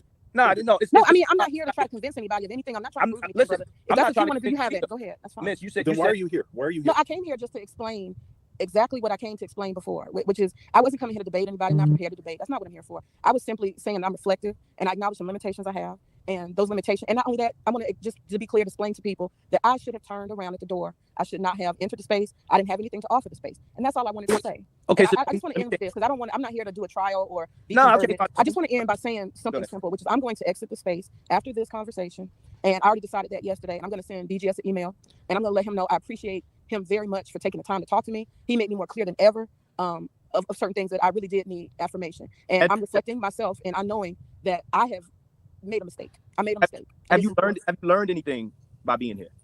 And that's the biggest thing. Whether you stay or go. I learned that I didn't belong here ever. That's and I should have done what I normally do in life in the way that I know that I'm supposed to. Things that are unfamiliar to me, things that do not directly affect me, don't have any. And see, guys, the point that men give these women graces, a lot of these female content creators don't give men graces to come on their channel and have a conversation. They either block them or they just do whatever. But men are very graceful to women that don't always extend the gracefulness back to them. And, you guys are going to see from the conversation with BGS where he explains it even deeper about the mommy effect, the mommying that some of these women exude. And it's going to make sense in a minute. Anything to do with my reality, just exit. Like, it's not your business. Just go. Like, if it's uncomfortable and strange or whatever, don't get curious. Just go back to where you are on your other side of the fence. That's what I definitely learned. Keep my boundaries. And stay behind the fence. That's what I learned. So that's all you learned. You didn't learn. I learned a lot of other stuff, but I don't want to go into all of that. All right. Well, here. To honestly answer your question, I learned a whole lot of stuff. I got exposed to things I would have never been exposed to, aspects of Black American culture I would have never seen, issues like the child support and the tattoos and the weaves and stuff. I've never had a weave in my life. There's so many things. I mean, I see it on TV, but to see and hear real Black people talking about these things that are in front of them, that are irritating them and all the other stuff, I learned a lot. I mean, you haven't had a weave, but you've seen weaves. I said that. I've seen. Okay, weaves. so okay, yeah. This is too many times we come across women who say, "Well, I haven't this, I haven't that, I haven't that," and I haven't. But most of the stuff I've seen on television and at a distance, it's so not. You've never seen a real life weave? No. Hey, one second. One second. Okay. One second here. Let me acknowledge Kosher Clinician. Thanks for being in here. Whoops. Sorry about that. Let me get back to that. He's saying male silence and oppression leads to mental health crisis. Black men hate the behavior, not the women. Hubris should never supersede expedience. And let's see here. Thank you. And that's another educated brother that's in the space. And then D Scott saying, "Don't let the door hit you." We're Yeah, we need that. Throw that in there. Yeah, we need She that. learned to be a better victim by. Oh, see, you see, what's your name, brother? Keep it 100. You see, it's just so much bitterness. Like I'm becoming genuine, and if I'm being a genuine person, like why can't the response be that? I know. Let me guess. Don't tell men how to feel, right? But No, I'm but just saying, human beings, can we just not do the kiddie stuff? You know what I'm saying? If you're gonna say you're being genuine, and this brother's a doctor too. The environment isn't even catered to the silly stuff. He's a doctor, educated man. Why should he even be reading or having to read silly stuff? You know, listen, but that's kind of yeah. Hold on, don't talk about me like I'm not sitting right here. That's no, I was talking to that brother. I'm saying, well, I'll say it to you. You are an educated brother, and some of the stuff that even they're saying in your presence is not deserving. Or let me just leave it alone. But it's silly stuff. What I'm saying is, if we're gonna be honest, you're saying you're being honest and genuine, but then you'll say you've seen weaves at a distance. And like, come on, that's no disrespect. I find that, brother. Like, I told you I live in a bubble. I live in Atlanta. Even the school I taught at, everybody's got. In Atlanta, I'm in Atlanta. At a distance. Black chocolate Atlanta. There's a shortage of weaves. We got a lot of locks and stuff around here, and the people I associate with. I didn't say I never saw weaves. Come on, let's not be silly. I didn't say. If I go to Stonecrest Mall or if I go to any of these Atlantic Mall, I'm gonna see weaves. Come on, I'm just telling you, I don't have any direct experience with it. I don't go to weave shops. I don't have any direct. It's not about what you do. Listen, I know. Listen, I've had students that have weaves. I'm gonna put it like this, right? I don't have any direct experience with pervert predators. I'm trying to tailor my words, not the flag, right? I don't have direct experience with e-parists, if you understand where I'm coming from. You understand what I just said? But I know they exist, and I'm not going to pretend that they don't exist because I don't have direct experience with them, or that because I'm not one myself. Now I'd be silly if I was like, "What is a weave? I've never heard of that. What is it?" I'm not doing that. We either hear that or we hear something. I'm just using the weave. I didn't say what is a weave. No, but listen to what I'm saying. This is not about weaves. It's about what the weave represents. Is the archetype that we're talking about. The people that we're talking about, they do exist. We have to exist with them. We can't choose where these people are and where we are. And at the end of the day, at some point, you're going to be at the Walmart. You're going to be here. You're going to be there. You're going to be at your job. You don't hire who's at your job. Maybe you missed some of the stuff I said. I already said I had someone even infiltrate my own community. And when they showed up, I didn't like it. I was not feeling it. So I'm acknowledging that people like that. They will come into your space unwanted and all those other things. You're going to come in contact with people. I never said I did it. I acknowledge that. Oh, you must have missed that part. Then but I didn't miss that part because you said it to conservative. But then you also said I'm not here, brother. I'm not here to joust with you. I'm not here to joust with you. No, but I just came to tell the brother. Let me just say this. Let me because I didn't come to joust with anybody. I'm not here to joust. Go back and forth. I'm just pointing out. I've had plenty of that, and I'm done with it. I'm going to say this. I apologize to. And shout out to Brother Dennis, guys. And once again, guys, that's why I tell men that dealing with modern women is dangerous. And once again, black men don't hate black women. Black men just hate the behavior. I love black women. I love decent, hardworking, God-fearing black women who support their families. Yes, sir. I don't like degenerate, lying, false giving women who put their man on child support, even though he's been paying for you, and then turn around and lie to the court and say you're a deadbeat daddy and who alienate their children from their father. I don't like those type of women. And I will call them to the mat each and every time for their lies and their disparaging statements about black men, largely because that's what a father does. See, my sons turn 18, they will inherit the mantle of black men. Right. And all the negativity and the tropes that go with it. And it's not fair for my children, for my babies, to inherit that trope because they didn't do anything. They're innocent, as I said earlier. But the lie called love and the making of Dennis Sperling the simp, what does that mean? Hey, man, look, man, love is a 4-letter word, man. That's a 4-letter word. Look, man, here's the thing, baby. I hope that my sons grow up and fall in love. I hope they get all the butterfly. I hope. No, they don't need to fall in love, Dennis. No, man.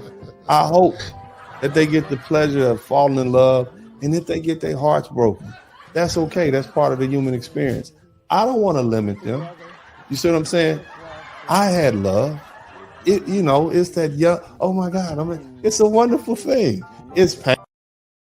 And shout out to my man Dennis. Dennis is simp certified. Shout out to him. But guys, I love Dennis, but don't fall in love. It's dangerous in my opinion. You can love your woman, but I don't believe men should fall in love. Yes, it's an experience, but falling in love with a modern woman can be dangerous, especially in a world where the laws don't support you falling in love, and you can lose your mind and lose everything you got.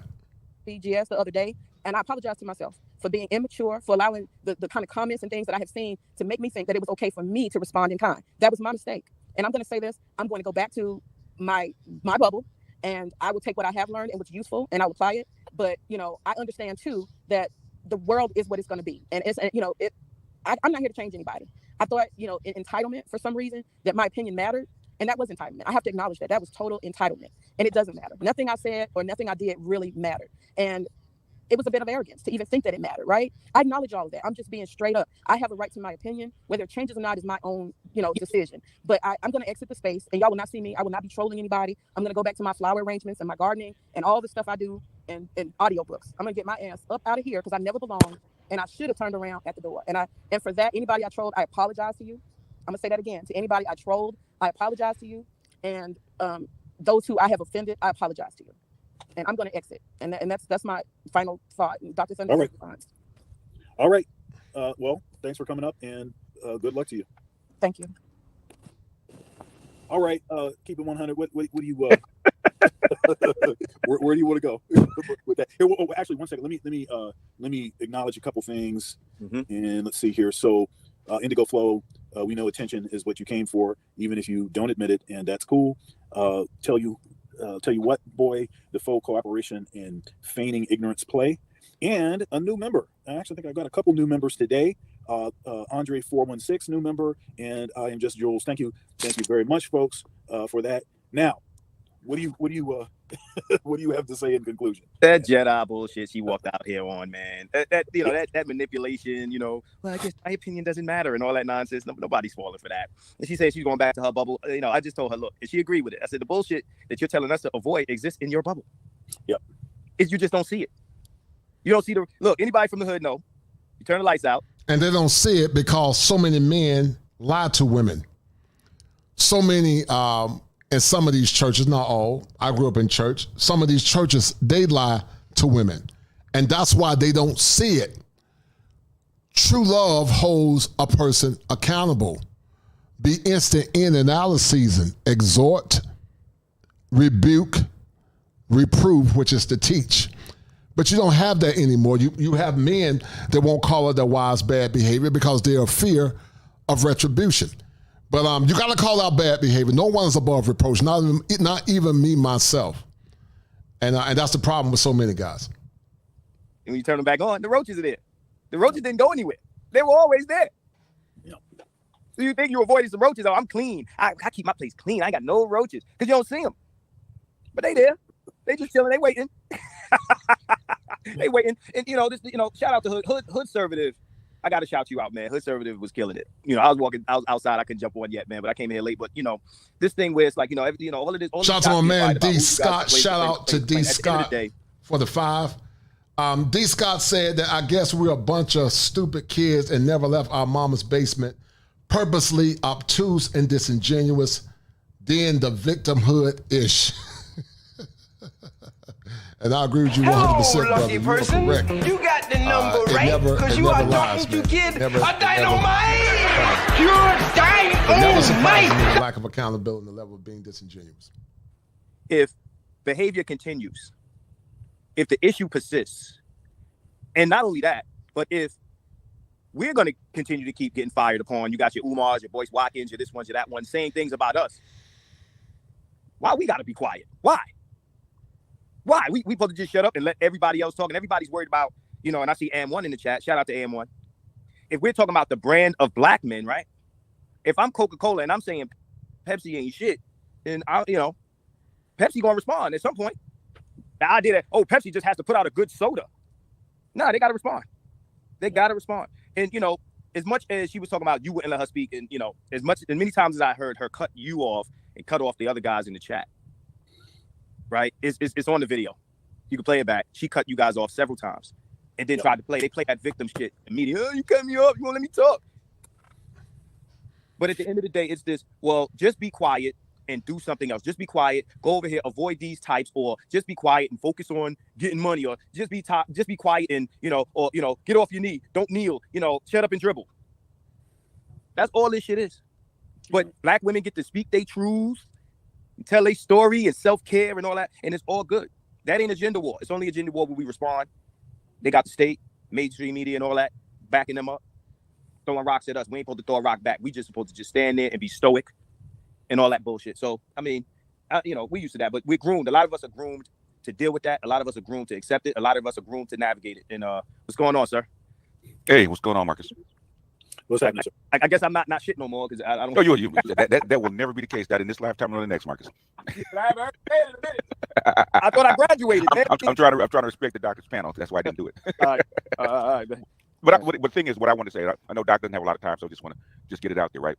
The reason that I let her up and I let her talk, and the same thing the Doc did, she is typical of what I'm saying about black women at all class levels, right? Aggressive, mommy, assertive.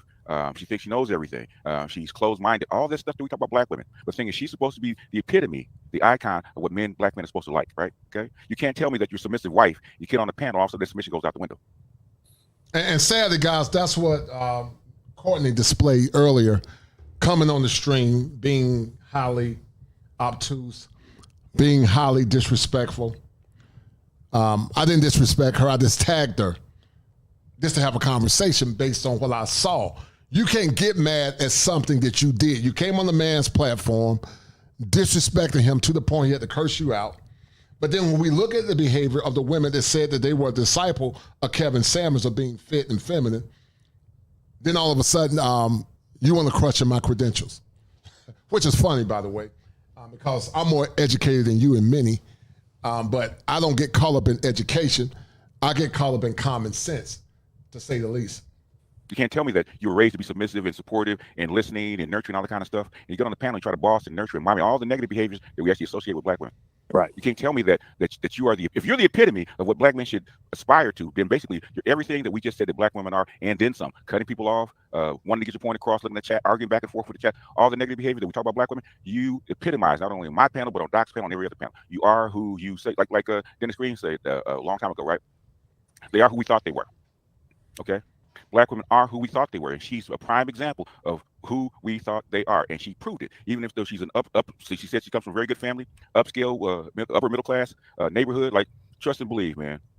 Like I said, in my homeroom, basically, and I said this all the time. My homeroom, I had Michael Turner, Ike Tina Turner's son, and I was actually sitting next to Maxine Waters' daughter.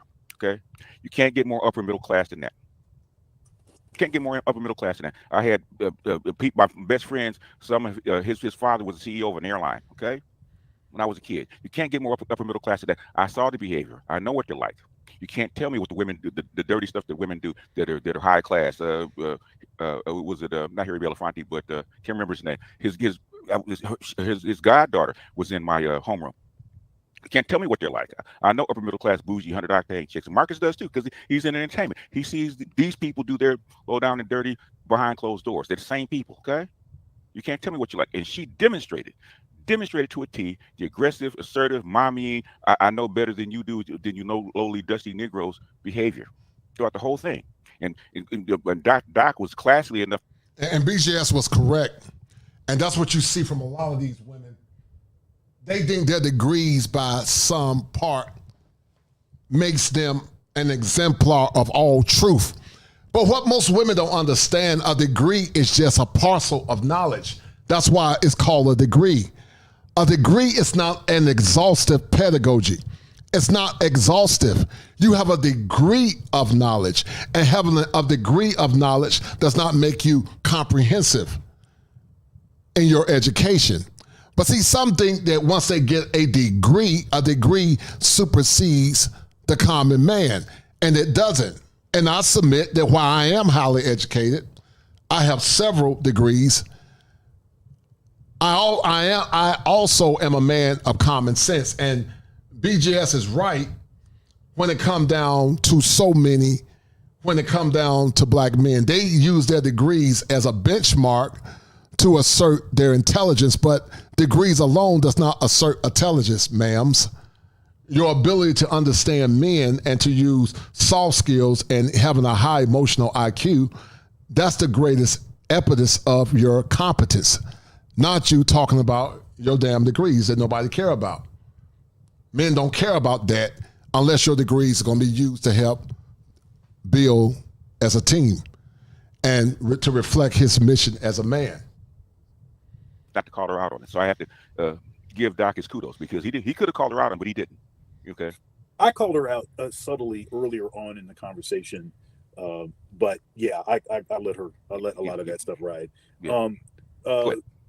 C. Ray Rogers projection, thank you.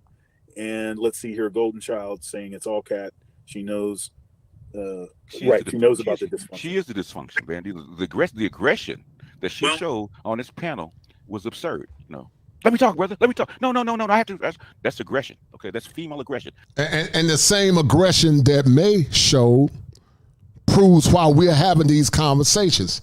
Courtney Michelle came on my panel and did the same thing, and even challenged my credentials, which is funny, by the way, because I'm more intelligent and more educated than her and many of the people in these spaces. But I'm not the one flaunting my degrees. I don't really care about that. I care about seeing black men in power. Like Dr. King said, I'm just trying to do God's will. And doing his will is to see good, hardworking black men in power. Not to suffer in silence, not to go by no script, and not to let a woman lead them and tell them how to be a man. You have to check that ish. That's what Kevin Samuels did many times. They got mad at him, but he would check that ish. He would check it. He would check it. And that's black female aggression. You don't see, I mean, you do see it sometimes in white women. White women don't get down like that. They're more passive aggressive, okay? Asian women don't get down like that. Latina women, for the most part, you know, at least the Latin women from Latin America, I'm not talking about the islands that are mixed in with our culture, right? The Latin Americans, they don't get down like that, okay? This is something singularly, basically in those black women to the point where it's ridiculous, okay? It's ridiculous. And if she's the best upper middle class that we should aspire to, then you know better than any of the rest, in my opinion. That's just my opinion. You know, I used this thing earlier in the show, and she agreed to it. So the issue is she'll agree to stuff, and then she backtrack, which is evidence that she is not really listening. And she's not really absorbing. You know, I criticized her early on in when she came on by saying she described her on your on. May is very aloof, or what you would call schizoid. She has a lot of splitting going on because she'll agree on one end, like my man said, but then she'll disagree on the other end because she's struggling with her internal protocol, which is a part of cognitive dissonance. Cognitive dissonance can know that something is wrong, but you do it anyway. And that's what a lot of these women have, cognitive dissonance. Many need therapy. Many need therapy from a comprehensive therapist. It's going to be fair and impartial, not somebody telling them what they want to hear. Her interaction with you is being a great communicator. And I said, no, you're not. Because a great communicator would be someone that actually listens and absorbs the information, and then in their interaction would feed it back. That's right. There would be evidence that they had assimilated, they had fully understood the information, so that what it is that they say would be actually altered. That's actual communication, because it's not just about articulating your opinion. It's about harmony. Taking in. The music is called harmony, right? In other words, you can't be on two different chords. You got to meet somewhere and harmonize, so that you have a feedback.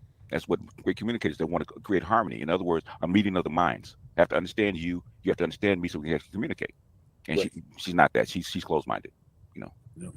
Yeah. So, but anyhow, thanks, folks, for both of y'all for coming up. I really appreciate it. I thought you conducted a master class. I appreciate you. This means a lot coming from you. It means a lot coming from you. It really does. You guys don't know. Yeah. Well, you conducted a master class on how to interact with someone that's being combative like that. Mr. Z. You got the last word. Wow. Look, I said the same thing you said at first. Thank you for having me up, Dr. Thunder. What's going on, Mark? So I said the same thing you said. BGS conducted a masterclass, but my favorite part was the difference between punching down and BGS walking her down, making her backtrack and take back the comment of black men punching down. And now she's saying antagonize. And she's not the only black woman I'm hearing saying antagonize black men. Now black men are antagonizing black women. So now that they can't use punching down anymore because socio-politically, maybe not economically, but socio-politically, they're above black men in this society. Now they're saying antagonize.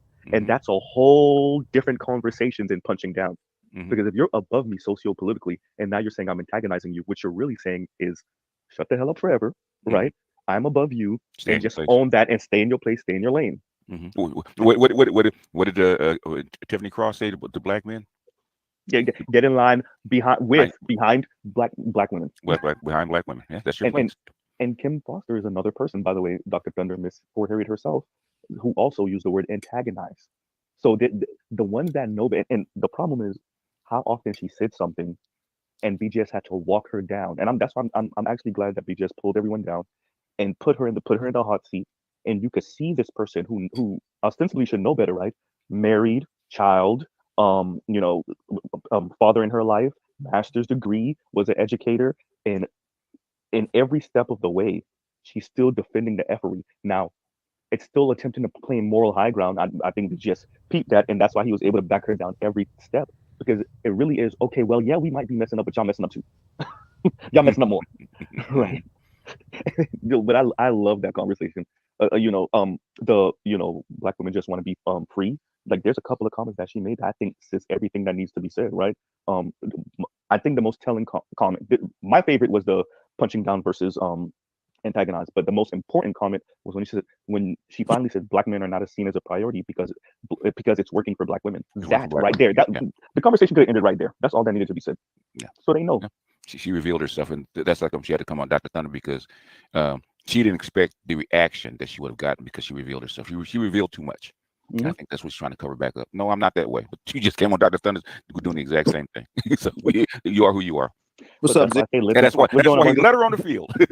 Yeah, that's why I say let them talk. Let them tell you. I'm telling you, I know it's annoying. I know we got to hear the insults all over again. You got to be gaslit all over again. We're not made from the same stuff you made up. Right, like, right. Well, I'm made out of out of bomb-proof material. That don't do anything to me. Letting women talk has been my strategy for years. I'm telling you, brother. Letting them talk. Man, if you go on Facebook, I've debated your sister George on Facebook, BGS. Oh, you talking about my little daughter, man. You talking about her daughter? I have ever had her eaten out of my hand. Okay, yeah. Don't pick on it too badly, okay? No, that's the homie. I have a history in debates of letting women talk because they'll do the work for you. Mm-hmm. They'll do the work for you, bro. Like they will do the work for you. But to be honest, that's how I do most of my debates. I let people talk because they hang themselves, and they'll make the rope. So let's do this. Let's do this. Let's have everyone give a final remark. Let's start with you. Keep it 100. Then Mr. Z. Then BGS, and then I'm gonna call it. I mean, my final word is after watching this, anyone should see that. I mean, and BGS, I ain't trying to start nothing, but like I say, it's worthless to bring these women into these conversations. It's worthless. We'll talk about that another time. Okay. No, we will. I've already explained why I think it's necessary, because you had a whole host of guys that still will not believe until they hear. We'll have a whole stream on that to talk about that. But you have to listen next time. You have to listen to what I'm actually saying next time. Okay. So I always listen to what you're saying. Okay. You said it in numerous videos. Okay, we'll talk about it. Go ahead, finish your thought. He's singing. You hear him singing? Go ahead. Go ahead and finish your thought, because Doc's got to go. Doc's got a life. Right, he got to go get his sandwiches. That's right. So he might need a drink, even though he doesn't drink. Oh, right. At the end of the day, a strong apple cider. These women are gonna feel how they're gonna feel. They're gonna think how they're gonna think, because like we've had our programming, they've had their programming too. Their programming is they're better than you. Mm-hmm. That's their programming. We all talk about the same right. And the brother's right. Why would May use a foolish connotation? This brother wrote a dissertation because they don't expect black men to be intelligent. They don't expect black men to speak well. But we're gonna raise the frequency, man. We're gonna raise the frequency. As a licensed professional man, I'm going to help as many brothers as I can. We're going to become the mantle of black men that many have never seen. We're out here in numbers, but we're hidden. We're like hidden colors. And it's time for us to start coming out and manifesting and showing the world that there's a percentage of black, educated, competent men that do exist, that will not be silent, and that will call out BS and the behaviors of some of these modern women. And I'm of the opinion, guys, to the single men, focus on yourself. Start arguing with some of these women. They're not going to get it. And it's okay. Just focus on yourself and travel and get you a passport with the understanding that women abroad are not perfect. And that's the greater conversation, guys. And and all of that stuff, but their programming is they're better than you, and they're not just like the white folks. They feel the same way. They're never going to change. They're never going to budge from that. And everything that you say is going to be in contradiction to that. And the culture and the grooming that they've gone under, it caters to that, their ego. Their ego won't let that go. Yep. So that's what I'm saying. Like, they have their own grooming and their own training that, we're combating on this platform and stuff like that. So we just have to kind of like tell each other, like, look, we need to move accordingly to that, because dealing with that is not gonna move nothing in no real major way. But anyway, that's pretty much it, man. Anything else I got to say, man? Y'all already know what's for me. All right, man. I'm gonna drop you down. Thanks so much for coming through. And we were talking about the possibility of us doing something semi-regular, maybe once a week or maybe every other day. Guys, if you want to drop dude for about 5 or 10 minutes to have a conversation about this whole they hate black men conversation, hate black women conversation, feel free to do so. Feel free to do so. If not, I'm going to end the stream in a minute. And go get your tickets at the Black Manosphere Conclave, where me and a couple of guys will be having a great conversation talking about male empowerment, talking about men getting their requisite needs met, getting educated. And shout out to Obsidian for finally getting his passport. Shout out to that brother. And guys, like I said, man, it's all about men coming together as a team and doing what's best for them. Yeah, got to get started, and I'm definitely down. So let's see if we can make that happen. Yeah, you already know. Hit me up. All right, man. All right, later. Peace. All right, Mr. Z. Thank you for having me up. Also, Dr. Thunder. I gotta apologize. Also, I kind of stood you up a couple weeks ago. I already explained to you what was the situation. So yeah, but okay, this is important. Like, these conversations we're having with these young women, older women, middle-aged women is important. It's important for our sons to see them. It's important for our sons to see brothers like Dr. Umar and how they respond. It's important for them to hear from the women what they really think, right? The reason why I say let them talk is because we know in Dr. Thunder, I'm in a relationship, Dr. Thunder, over years. You're married, Dr. Thunder. We know that women communicate different than men. The young brothers need to hear what they actually mean behind the words they say. And that's why you let them talk. What I was happy about is BGS foreshadowed the conversation before he even dropped everyone down. He said men come from the logical side to the emotional side, women come from the emotional side, and you got to tear their teeth out their mouth to get them to the logical side, right? And then he had to drop everyone down, and then he had to walk her down every single comment she made, right? And eventually walk her down to the logical side. So, and it's important for young brothers to understand this is what they actually mean. This is what they're actually saying. Not just the words, the sentiment behind the words, right? That's why you let them talk. It's important for you as a man that's hoping to get married one day or remarried one day, right? It's important for the young brothers. It's important for everybody to see what's actually going on. And what's actually going on is 50 years of second wave feminism has produced women that think they're morally superior to their male counterparts. Yes, he's right. Particularly in the black community. He is and correct. Every argument they make is to defend that position. Yes, he's correct.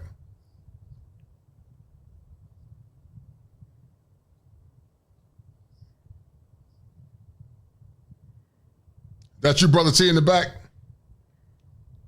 Give me a nod if that's you. All right, you good. You good. You good. You good, T? You can hear me? I can hear you, brother. Oh, okay. Yes, sir. All right. Yeah, how you doing, man? What's going on? Doing good, man. Great show as usual. You got the best show in the world, like I always tell you.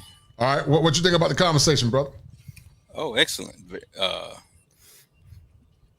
That's why you got the best show in the world. This is a teaching tool, and this is a case study. You know, you and I are familiar with college training, and in law, the most important thing you can have is a case study where you can see exactly what's going on and how ideas play themselves out in a dynamic reality.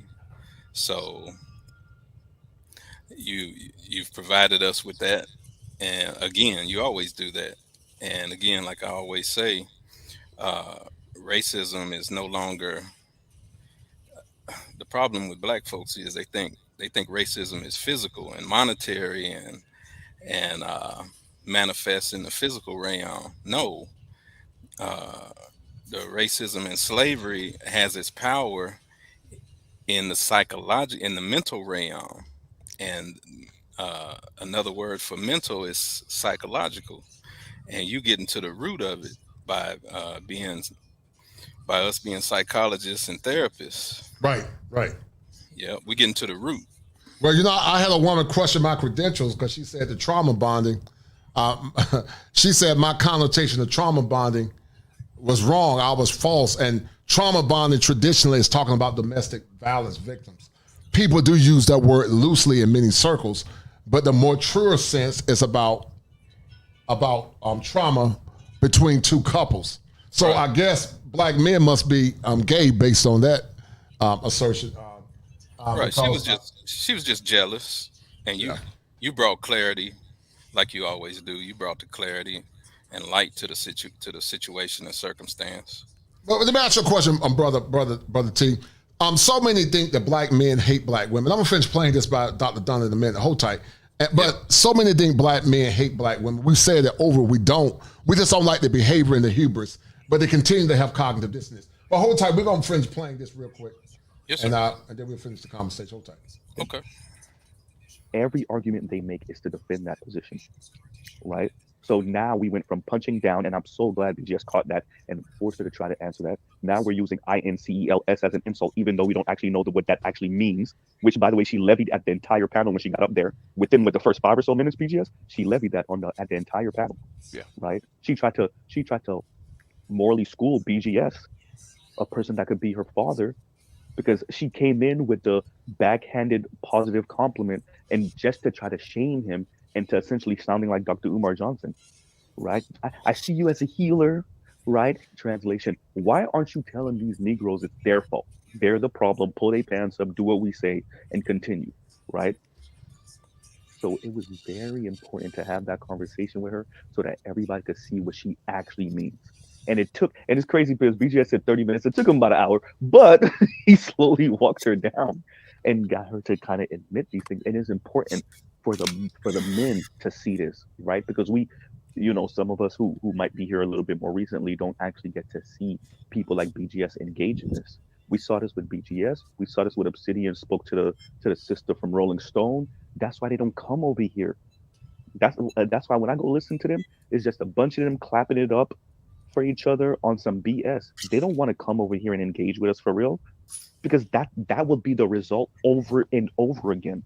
They'll engage with some of the purple pill brothers, but they're not coming over here to the red pill space, to the black manosphere. Oh no, because this is the result. We gamed up over here, right? We have the facts on our side. We have the history on our side. Brother Terrence, this is the first time the world is beginning to see black men speak out. A lot of black men know what we're saying is true. But they suffer from cognitive dissonance too. What are you hearing from these conversations or this conversation that's resonating with you, Brother Terrence? Well, like you said, there's an assertion that that black men hate black women. That's what that is the greatest joke ever told. Because for the past since the 1960s, black females' favorite saying is, "I don't need no man. I'm a strong, independent black woman. I don't need no man. I'm a strong, independent black woman. I don't need no man." Black males have never come up with no kind of statement like that. We never said we didn't need no woman. Right. Black females say their second favorite saying is, "Oh, black man ain't SHIT, sweet sugar honey iced tea." We ain't never said, oh, black females ain't SHIT. So they've actually declared war against us. We never declared a war against them. Right. And men like Umar don't make it even any better. I was flabbergasted by how many that say that black responsible men that made good choices should mentor these kids. But here's the problem with that. In theory, that might be true. But you vote for policies. You vote for policies that more or less suppress and continue to suppress the black family. You vote for the likes of the man that's president now and his sidekick. And when these elections happened last year, Brother Terrence, they didn't vote for the black family or the black man. They voted for power. They voted for individualism. But it's funny how Umar said that we're being individual, because I want to challenge Umar. It's funny how he said we're being individualistic. But the women that complain about not being protected, they didn't vote for power or the black family collective. They voted for themselves. They only want you to be the cleanup man and the provider once their resources are gone. They always see you as a means to an end. What's your take on that? We the retirement program. Right. And you're doing the same thing you always do. You're giving a perfect answer. And another perfect answer that was given to us was by Farrakhan. A riot had broken out somewhere, and the white folks and the softies came to Farrakhan and said, "Hey, Farrakhan, can you please tell the gang members to put the guns down?" And you know what he said? Mm-hmm. He said, They said, "Why not?" Because I ain't never told them to pick them up. Mm-hmm. Mm-hmm. Y'all started this. Mm-hmm. So why are you trying to get black men to clean up a party that they didn't invest in? They Right. didn't initiate, they didn't start it, they didn't call it, they didn't pull it together. But when everything goes to hell, like we warned them and told them that it would, Mm-hmm. then they expect us to step in and save it. Right. Life, newsflash, life don't work like that. Right. In any way, shape, or form. And Umar said, like you dealt with a couple of weeks ago, Umar said that black females are choosing Pookies and Ray Rays, Mowski, Killer, Trigger, Nook Nook, Mac Mac, Man. Right. They laying down and opening up their vaginas to them. Right. Because of black men. Right. This is the only show where you're gonna hear where Umar is being corrected. Umar, you know who called Umar a contradicting hypocrite when he said that? You know who called him that? Who's that? Dr. Umar Johnson. Mm-hmm. He called himself that. In his videos on YouTube, he said, and I pretty much quote, the destruction of the black community by white folks happened like this. In the 60s, they gave us integration. In the 70s, they gave us deindustrialization by taking the trades out of the schools where we can't learn plumbing, carpentry, auto mechanic work when we used to could learn that stuff and make money to support a black family. In the 80s was intoxication and envenomation, where they poisoned us and brought in dropped a nuclear bomb on every black community in America called crack cocaine. Crack cocaine did more damage than was done to Hiroshima and Nagasaki. Those were only two cities. All our cities were destroyed with crack cocaine. In the 90s, they gave us incarceration. And in the 2000s, the white strategy is all out and out elimination and police genocide of us. So he contradicted himself and called his own self a hypocrite. He blamed the white man in his videos, and then in this last video, he blamed the black man. Right. Yep. Right. And the cognitive dissonance is unreal.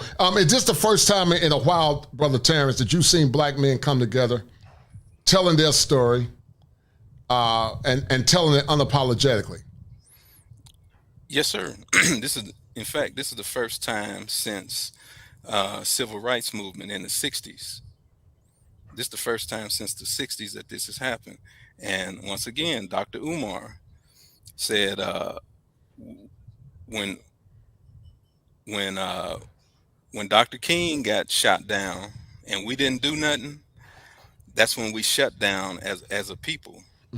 And now the manosphere has picked that baton back up and has restarted at least the conversation that will lead to some type of unification, whether it's just one or two of us getting together on one accord, or the rest of us. But it's the YouTube revelation that's leading the revolution. See, like the brother said in the 60s, the revolution wouldn't be televised, but he didn't let us know that the revolution would be on the internet. Right. The revolution wouldn't be televised, but the revolution is damn sure computerized. Right. Yes. Yeah. It's becoming very much computerized. And like the Quiet Storm said, let's call it what it is. They want the good black man to shut the F up, get back to work so we can spend your money, praise us queens. We are, and clean up our BS when we suck, smash the worst of black men. And that's the whole point. And I take great umbrage when people erroneously say, you talk about this fabricated community that don't exist. There's no such thing as a community. And I'm going to prove my point. You cannot have a community, Terrence, where the black man is not the leader, where the black man is not exonerated, and the black man is not respected. The black man should never have to force himself to put his woman in check. She should automatically respect him and she want protection. But you can't say, well, be a man and just do it. That must be crazy as hell, because I'm going to tell you something. When I was on my ascension being a professional, guess what? Me and many black professional men, the community never supported us. They never celebrated us in our ascension. But guess who they did support? They supported Raekwon and Man. Right. They supported disobedience. They supported behavior that's not consistent with our ancestors. And then all of a sudden, black men that made good choices got to come and be the cleanup man. But see, there's a fly in the ointment, Brother Terrence.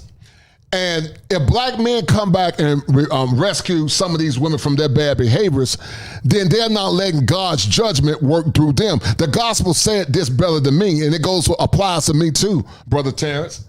Be ye not deceived, God is not mocked. What a man sows, that's what he's going to reap. That goes for me, that goes for you, that goes for everybody. So if you constantly save black women that made bad choices, how are they going to reap the recompense of their bad behavior? There is no black community because the black church don't hold their women accountable. The black church don't aggrandize black men and praise black men and respect black men. Black men should not be taking orders from women. The woman should be taking orders from their men. And if they want love and protection, they're going to have to submit to the leadership of the man. Because submission, even though it's a duality, the submission of a man to a woman is not based on authority, it's based on respect. And it's based on honor. But the submission of the woman to the man is to submit to his authority. The man submits by giving his woman his love, protection, provision. It basically means to agree. Submission means to agree. But it bothers me, Brother Terrence, because when Brother Terrence are making good choices, why should Brother Terrence have to come back and clean up this fictitious community where many of these women last year or 3 years ago voted for people that didn't give a damn about the black family or the black community, more or less black men. But Umar Johnson, Brother Terrence, and I would challenge Umar. I don't hate Umar, but I would challenge him in his hypocrisy. I got a black woman and a black wife that I've been with for 27 years. But where in the hell is Brother Umar's wife? See, these slow taps, they talk from two sides of their mouth. They talk about community and black stuff, but they're not even married themselves. Umar got 2 baby mamas and haven't married none of them. Make it make sense. Yes, sir. All those points you make are perfect points that nobody can argue with, brother. Uh, it's impossible to save these females, because another scripture tells us that the wages of sin is what? It's death. Yeah. So when the problem is in 19, it's documented in the government's Moynihan report, and Kevin Samuels talked about it, and that's why they hated him so much. Black females were given a choice between having their black husband take care of them or choose the white man's welfare. They chose the white man's welfare. They left the black home, and they broke the social contract, and they broke the spiritual contract. And like you said, whatsoever a woman soweth, that must she also reap. Right. And that's why these kids are killing each other today. Yes, sir. That's why death has been her reward. The scripture says that God said in the scripture that he will bald her head and bring death to her and her children. And that's what we see playing out. There's no way to save anybody from the wrath of God. No way. There's no way. And one of our prophets in the 90s, we had a prophet come in Memphis, Tennessee, by the name of Project Pat. See, our musicians don't realize they are prophets. Many of them are prophets of God. And he had a song in the early 90s. Don't save her. She don't want to be saved. Don't save her. She don't want to be saved. Project Pat. Anybody that wants to look it up. And it's impossible to save them. No, I agree, man. And I would never want my son to come back. And if I had a son to come back and save a woman that made bad choices. Some say it's a mistake. It's not a mistake. A mistake is if you get pregnant and you have sex one time. Right. That's a mistake. Right. But when you keep having unprotected sex or having sex with a man that's not your husband, that's not a mistake. That's a choice. And that applies to me, you, or anybody. If I got a woman pregnant, then I got to deal with the consequences. But don't tell me that's a mistake. We always minimize through cognitive dissonance to justify our bad behavior. Hey, that's not a mistake. That's a choice. Brother Kosher. Yes, sir. You make mistakes with $2 or $3. You don't make mistakes with your vagina. Right. And Chris Collinsworth, a football player, said it best. The first time it's an error. The second time it's a mistake. The third time it's a trend. Ain't no mistake. And the problem is, we only, like I say all the time, we only have one problem in the black community. And that one problem is called fatherlessness. You're right. And you know who's a perfect example of that? You know who's a perfect example of that? Go ahead. Tell me, brother. Go ahead. Your daughters ain't out here in the streets acting not at all. Acting a damn fool. Why? Because they got you at home, the police. Right. A father is the policeman and the security guard for the family. Right. And it is God didn't give a woman. No woman is qualified to choose a mate. God didn't bless her with that ability. Because if he did that, he would leave a father without a job. The father is the owner of the daughter, and as the owner, he has the exclusive right to pick who she's gonna be with. Right. Because that's the way it's supposed to be. You've taken care of those girls for the first part of their life, and so you get to decide who you hand the reins over to. That's why fathers walk daughters down the aisle and hand them over. It doesn't happen at the club. It don't happen at the car wash. It don't happen at the damn gas station. Right.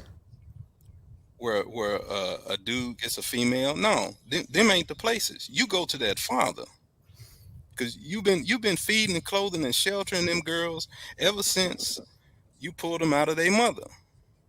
So God gave you the right to decide and choose who you gonna hand them over to. And since the white man has killed off our fathers, guess what? They left to their own devices. So a female's gonna naturally pick the worst mate that she can find. And God told me that a few weeks ago. Now, why does a female pick the worst mate? God told me why. Because females love underdogs. And how can I prove that? What's the greatest underdog in the history of the world? The greatest underdog in the history of the world is a baby. A baby, you gotta wipe its butt. You gotta feed it. You gotta do everything for it. It's helpless. And so females love something that's helpless. So when Pookie, Ray Ray, Mowski, Killer, Trigger, and Man come along as helpless males, they love that. And females are nurturers. And that's a deadly combination in picking a mate.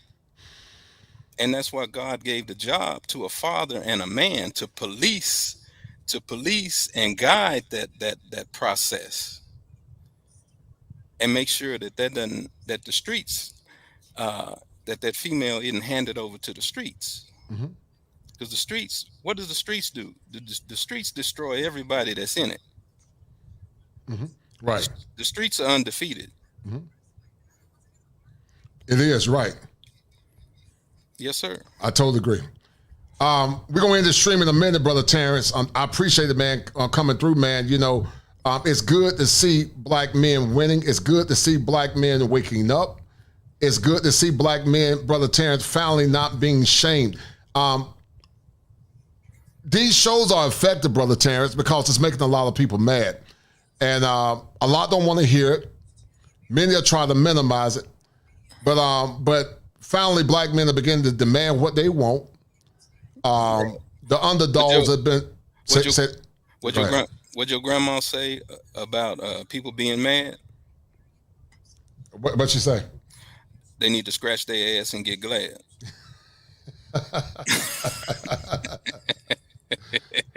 Yeah, I agree. Hold tight, man. Let me finish playing this little small clip. Hold on. Yes, sir. I'm gonna end the stream. We have the PhDs. So, you know, and once again, thank you for having me up, Dr. Thunder. Like I said, there's the quotables, but I have them down. Give me 1 second. We do have control issues. That was when BGS kind of pushed her to admit that black women have control issues. The antagonized words, because she couldn't say punching down anymore. BGS asked her to define punching down and she couldn't hold it, right? Black women want their independence. Very important. She said black women want their independence. From who and who's supposed to fund it? Because if anybody's been in the military, they'll tell you free ain't free. Freedom ain't free, right? So black women want their independence from who and who's supposed to fund it? You're supposed to fund it, and they want their independence from you. How that sound? I don't know, right? And once again, you know, thank you for having me up, Dr. Thunder. And what's up, BGS? Thank you for what you did. That was masterful, like Dr. Thunder said, and everybody's saying. And I'll end right there. Right. Yeah, all right, you guys. All right, man. Be well. Thanks for coming.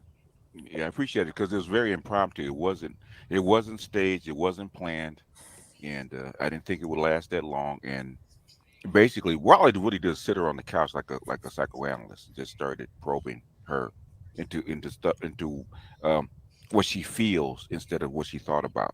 So she had to reflect. I mean, Doc, you do this all the time because you're a Stoic. You're a traditionalist, Orthodox.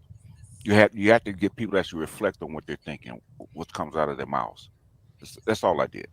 But you recognized it about what I was doing. Yeah. I thought it was as I said, it was a master class. It was the way to do that, and it was respectful, and it was you gave her plenty of time to talk, but you also interacted at the right points. I just thought it was very well done, and congratulations, kudos to you. Of course, you've been doing this for a long time, so this is It's nothing new. But it's congratulations that people saw you that way, because sometimes like it takes a while for aspects of what you do pretty natively and easily for other people to become aware. Yeah. And I think other people necessarily became aware of that. So anyhow, let me say this BGS on the back to the table BS again, being sarcastic. Okay. I think man, I didn't even bring it up, but that's the whole thing. I didn't even bring it up. Marcus brought it up. So, but we'll finally discuss it one day and get it all clear, because he's still remixing what I'm saying. He's actually interpreting my words to his feelings. I can tell that. So we have to talk about that one day. Well, you understand why about back to the table and why I want to do it, but I don't know why it's not clear. But it's not clear anyway. But anyway, go get your sandwich, man. I know you got a life. You've been on for almost 3 hours, man. You got to see what your son is doing, what kind of mischief he's in. Probably all kind of stuff. All right. So I'll see you later. Thanks for coming. And all right, Doc. Peace out. Peace out. All right, now. All right.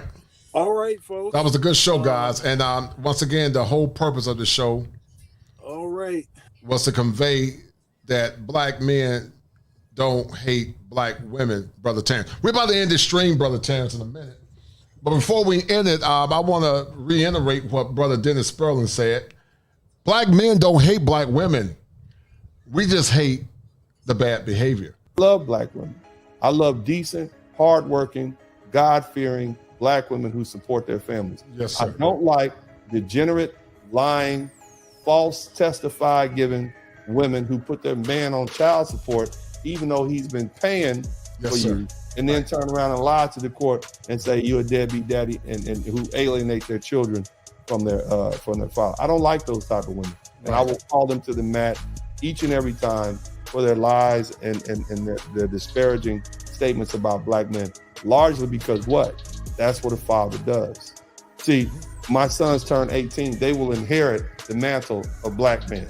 Right. And all the negativity and the tropes that go with it. And it's not fair for my children, for my babies, to inherit that trope because they didn't do anything. They're innocent, as I said earlier.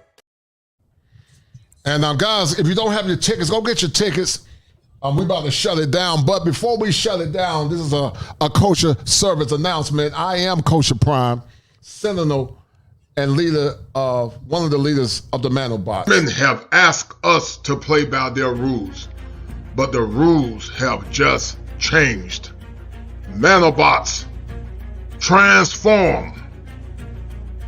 I am Kosher Prime, Sentinel, Captain, Advocate for Men. We have crossed a threshold in a time where men are under attack. But if we join forces, we can defeat those that seek to overthrow us in a negative way. Manobots, transform. Brother Terrence, we're transforming black men one at a time. But I'm about to sign off, Brother Terrence, in under 1 minute. Under 1 minute, closing comments. 1 minute, I got to go. Under 1 minute. Go ahead, brother. Yes, sir. See, in the 1980s with the crack cocaine, which was, again, a nuclear bomb that did more damage to every black community in America than the bombs dropped in Hiroshima and Nagasaki in 1944. It did more damage.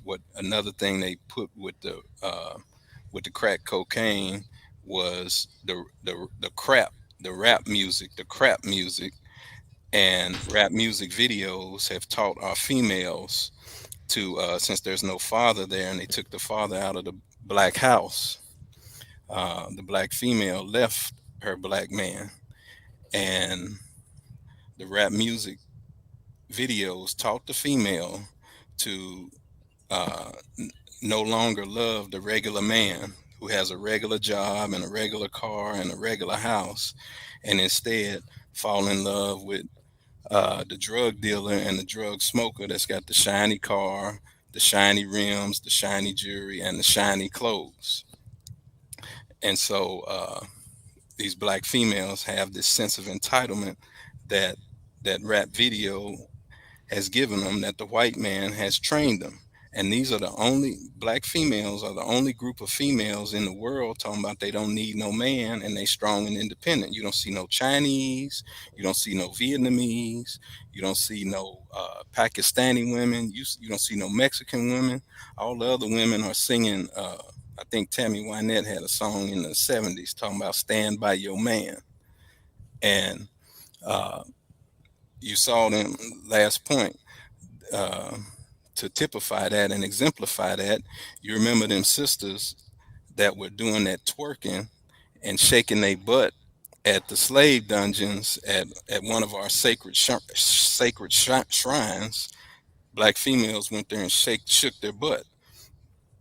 Had any women, Jewish women, black women, white women, gone to a Jewish synagogue and shook their butt, they'd be in prison now and waiting on the death penalty. Right. No, I totally agree. I totally agree, man. But listen, we're about to sign off, man. Thank you, man, for tuning in, brother T. Guys, we're about to sign off, man. I haven't forgot you. We'll do that show at some point. And guys, I'm gonna drop you down, guys, and we're about to end this stream. Guys, I told you guys there's 7 steps to male optimization, and one of those 7 steps is world travel. Guys, get your passport. Your passport will change your mind. But you don't need to get your passport unless you do the requisite work, unless you get your thoughts modified, and unless you get clinical help. Many men are traveling abroad. They're broken men, but they don't have the requisite help, and they go and they become exploited because they haven't done the work necessary to get the right woman that they deserve. So, guys, thank you for tuning in. You guys came in strong. And remember, guys, shout out to Brother Dennis. I love him. Don't be a sucker for love, and don't be a simp. But the line called love and the making of Dennis Sperling the simp. What does that mean? Hey, man, look, man, love is a 4-letter word, man. That's a 4-letter word. Look, man, look, here's the thing, baby. I hope that my sons grow up and fall in love. I hope they get all the butterfly. I hope, man, I hope. No, they don't need to fall in love, then. No, man. I hope that they get the pleasure of falling in love, and if they get their hearts broken, that's okay. That's part of the human experience. I don't want to limit them. You see what I'm saying? I had love. It's that young. Oh my God! It's a wonderful thing. It's pain. All right, guys, go get your tickets for the Black Mansfield Conclave. We about to kill the game, guys. Y'all, thank you for tuning in. Love you guys. I'm signing off.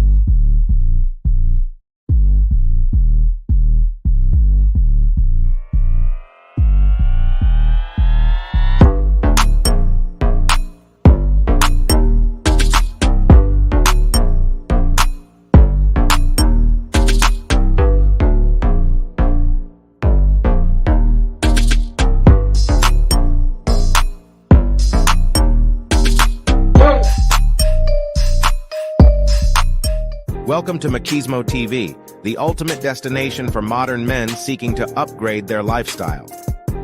Subscribe to Machismo TV and Saul T-Balls. We stream daily from 12 midnight to 8 a.m. Eastern Standard Time, the best male-centric content. Highlight reels without reviewing or providing any editorial bias to the content. We have done so much, with so little for so long, we are now qualified to do anything, with nothing.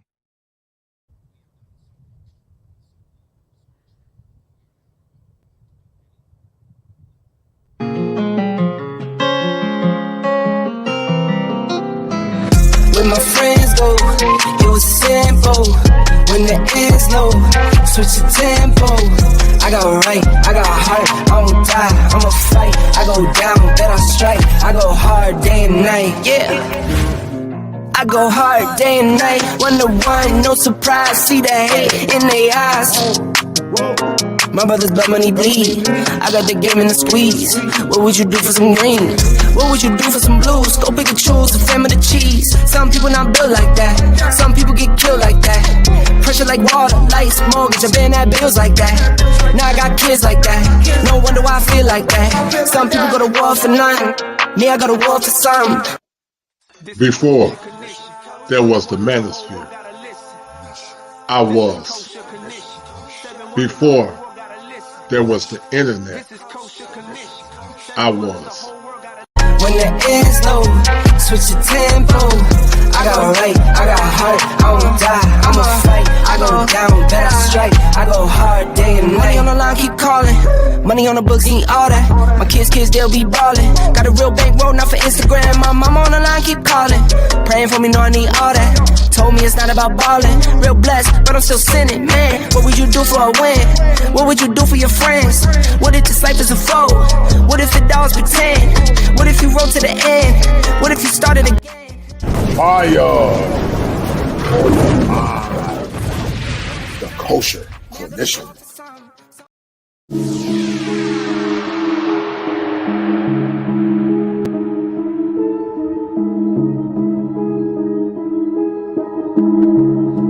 This has been a great show on tonight as we talk about cognitive dissonance and so many other mental pathologies impacting the Black community. This show actually proves my point when we try to convey a message and so many assume and assert that Black men hate Black women, and they show their ignorance and their disdain by inserting themselves into the conversation. There are